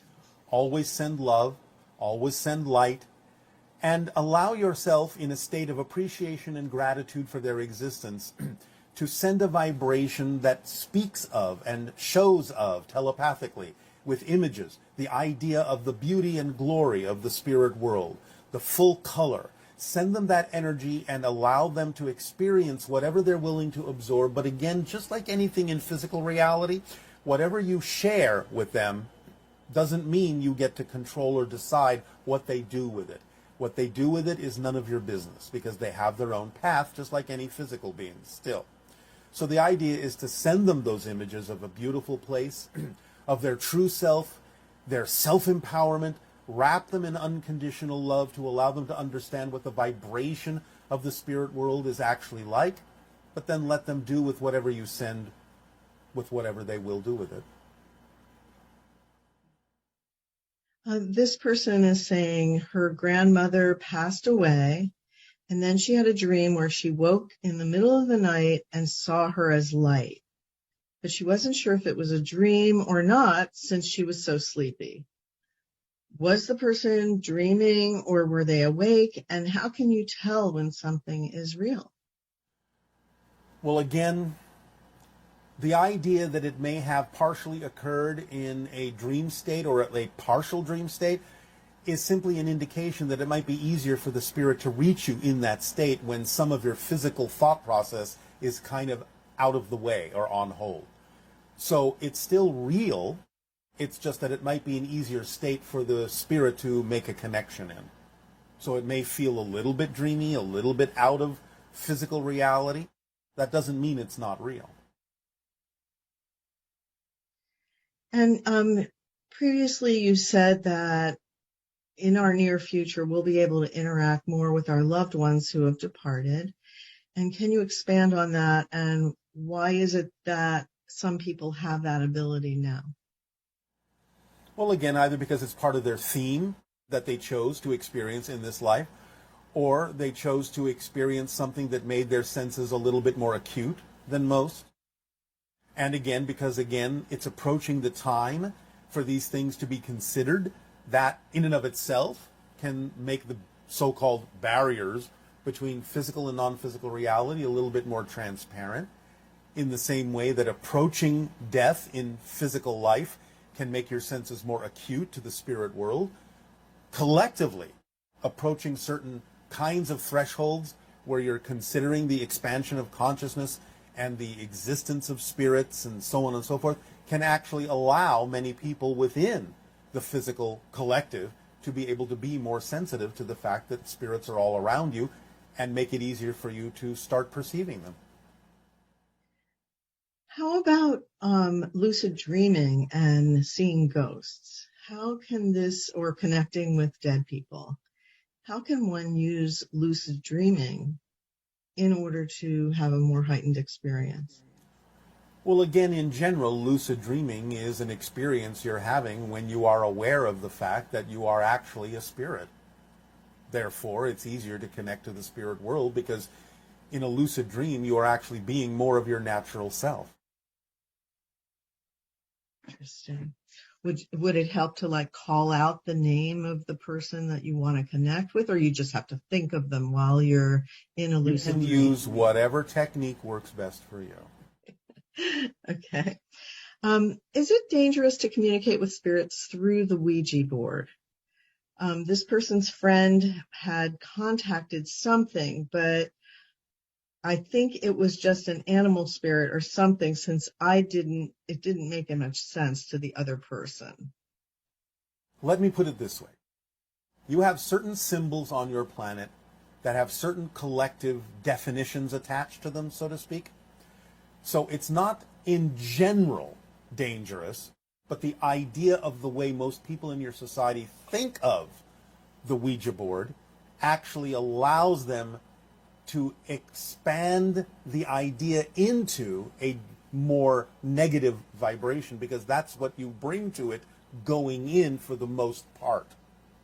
So in other words, that you've set yourself up by defining the Ouija board as a dangerous instrument. Therefore, that can create the sensation of connecting to ideas or things or entities that are less than ideal vibrationally. But it's not because connecting to spirit is dangerous, and it's not intrinsically because of the device that may be used as a permission slip to do so, but because of the definition you've imparted to that device that may lower your vibration and make you more aware of matching lower vibrational entities. And this person is saying, my understanding is that chakras are of the etheric body, while ghosts are basically an astral body on the astral plane. Can you clarify this? For the most part, what you perceive as a ghost is usually in the astral plane, yes. But the idea of the chakras is simply a physical manifestation of certain patterns of energy that go all the way up beyond the astral into the etheric and beyond. It's just the physical representation of the crystallization of certain consciousness patterns and energy connections that you have to the higher forms of yourself. And are all ghosts that appear to humans originally from Earth, or do some beings come there from throughout the galaxy to join our etheric plane? Did any Greys die in our Earth timeline and become ghosts and or Anunnaki? This is rare, but the answer in general is yes, it's possible. Fascinating. And can our spirit guides appear as ghosts? Can they take on a physical ghost body in our reality? And if so, can they travel back and forth from the spirit realm to the body when they choose to? Those that are very accomplished in doing that, yes, they can, and many times have. There are, again, certain stories that exist in your society where someone assumed they were interacting with a physical being who was helping them in some way, shape, or form, and later discovered that it turned out to actually be a ghost, a spirit guide, or what have you, that was simply capable of lowering their frequency long enough to be able to actually physically assist the living person. So yes, it's possible, and many spirits are accomplished in doing that. It's not necessarily absolutely common that spirits do that, for they may all have different proclivities in terms of what it is they feel necessary to learn to do, because it is an accomplishment to learn to go back and forth that easily between non-physical and physical reality. But some are quite adept at it. Interesting. This person is saying that their understanding is that when our physical earthly body dies, we move to another dimension. From that new dimension, do we remember our earthly experience and those of our fellow humans that we left behind? Do we see their grief and try to console them by visiting them? Can our loved ones that have passed on manipulate electricity and move things to let us know they're visiting? If we don't remember our earthly experience, how do we learn from it? No, you remember everything. Again, you don't lose anything. You have more heightened awareness of every single second of your experience on Earth. Every single second. You lose nothing. So yes, the answer is yes. Spirits can do the things that you're talking about. Again, depending upon how adept they are at doing that or how necessary it is for them to do those things. Do some people practice being ghosts during different states, such as dreams or death edits or pre-birth? Yes. Many people practice being spirit guides for the time when they will actually function as such, when you are in the dream state, when you're out of your body, so to speak. And you've mentioned that some observations of ghosts are actually events which have been etched onto the fabric of space-time and are replaying themselves. What causes events to be recorded like this, and what triggers the replays? Well, again, remember, nothing is lost. Information is everywhere. So the idea is that everything is accessible here and now from anything that's ever happened or will happen in any parallel reality. It just depends on your focus. The idea of what may cause a replay may be the energy of the person that is interacting with that particular frequency for some reason. Many things can trigger such a thing. Collective consciousness can do it based on stories they've been told and legends they've been told about what it is they expect to experience in a particular location. That can trigger it. But many things can trigger it. It's, again, just like simply going to a place or being in a state where something is recorded and suddenly, for some reason, being of the correct vibration to suddenly have a replay. Okay.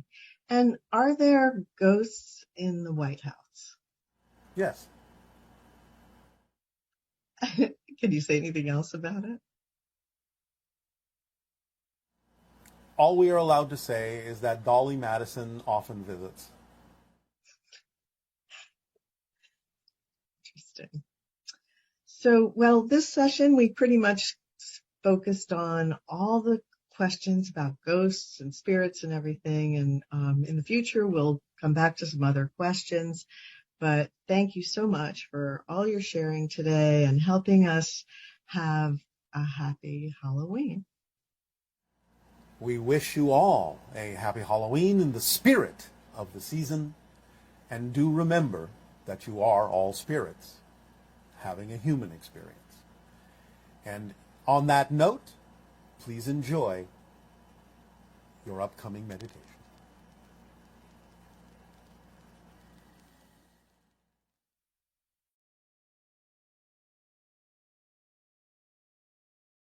And now it is time for all of you to relax, become comfortable, breathe easily and deeply, bring up whatever images or music you wish, it's up to you, and allow and let go of the cares of the day.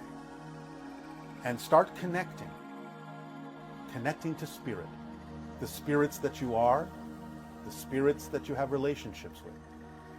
As you breathe, imagine, and picture in your mind or feel in whatever way works for you that you are spirits and that the physical reality is a ghost play, that you are ghosts on the earth, which itself is a ghost. Again, not meaning invalid, not meaning experiential, but a temporary construct by and for your spirits to play out certain themes of exploration, certain dreams of experience. And allow yourself to know that you are there in spirit, that you are the ghosts of the past, the present, and the future. A statement which will become clearer in the time to come as you approach the idea of open contact. Be the spirits that you are. Imagine and play out in your daydreams the idea of feeling more strongly the connections you have in spirit to those that have passed on, to your spirit guides, to all that is, to extra-dimensional beings, whatever form they may take, angelic, extra-dimensional, guides, ETs that operate as spirit. But remember your spiritual nature. For again, as you say and have said,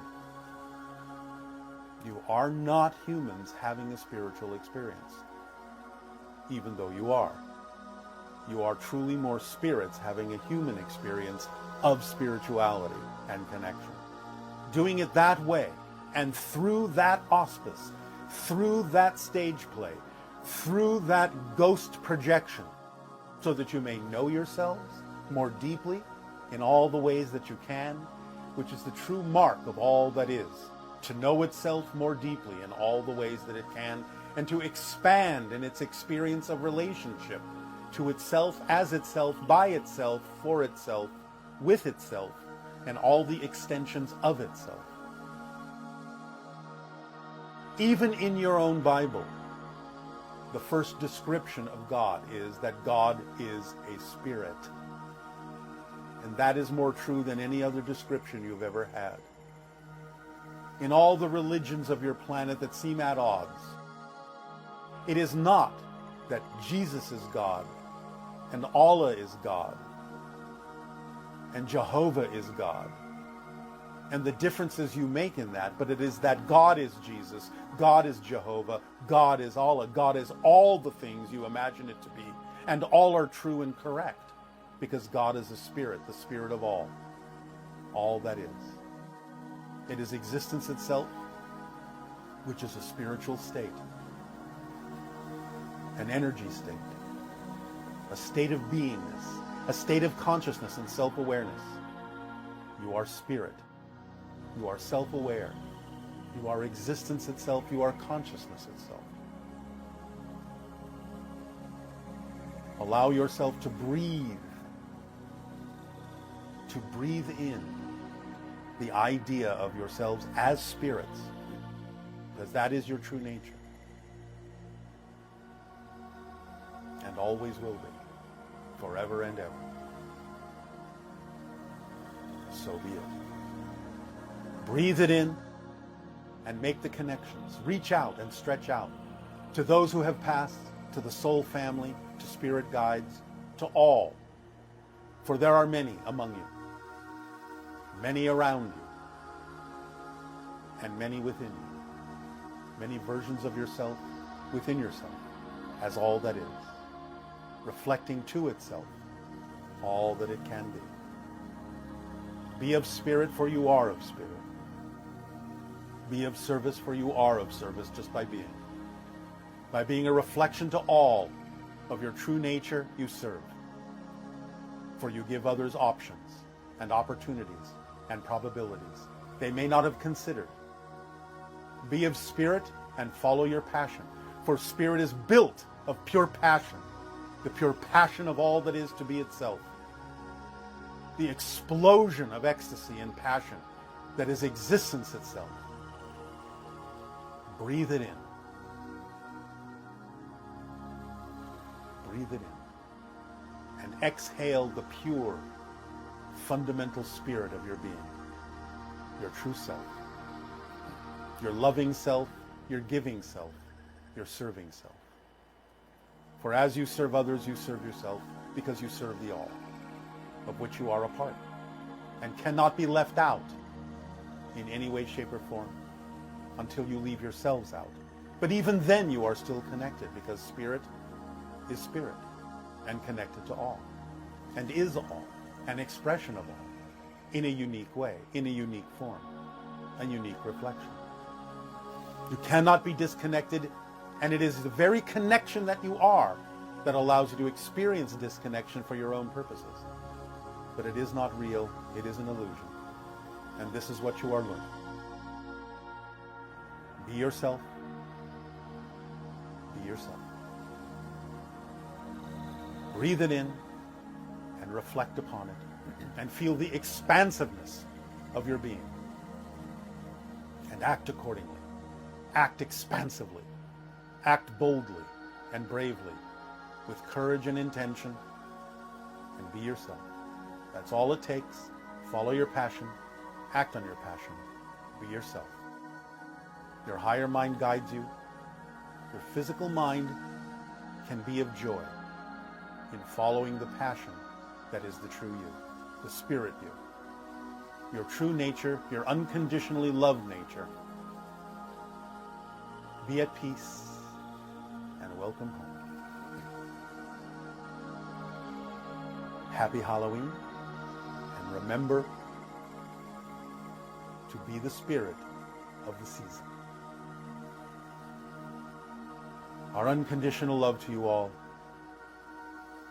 We thank you for your service. We thank you for the co-creation of your interactions. Aveo.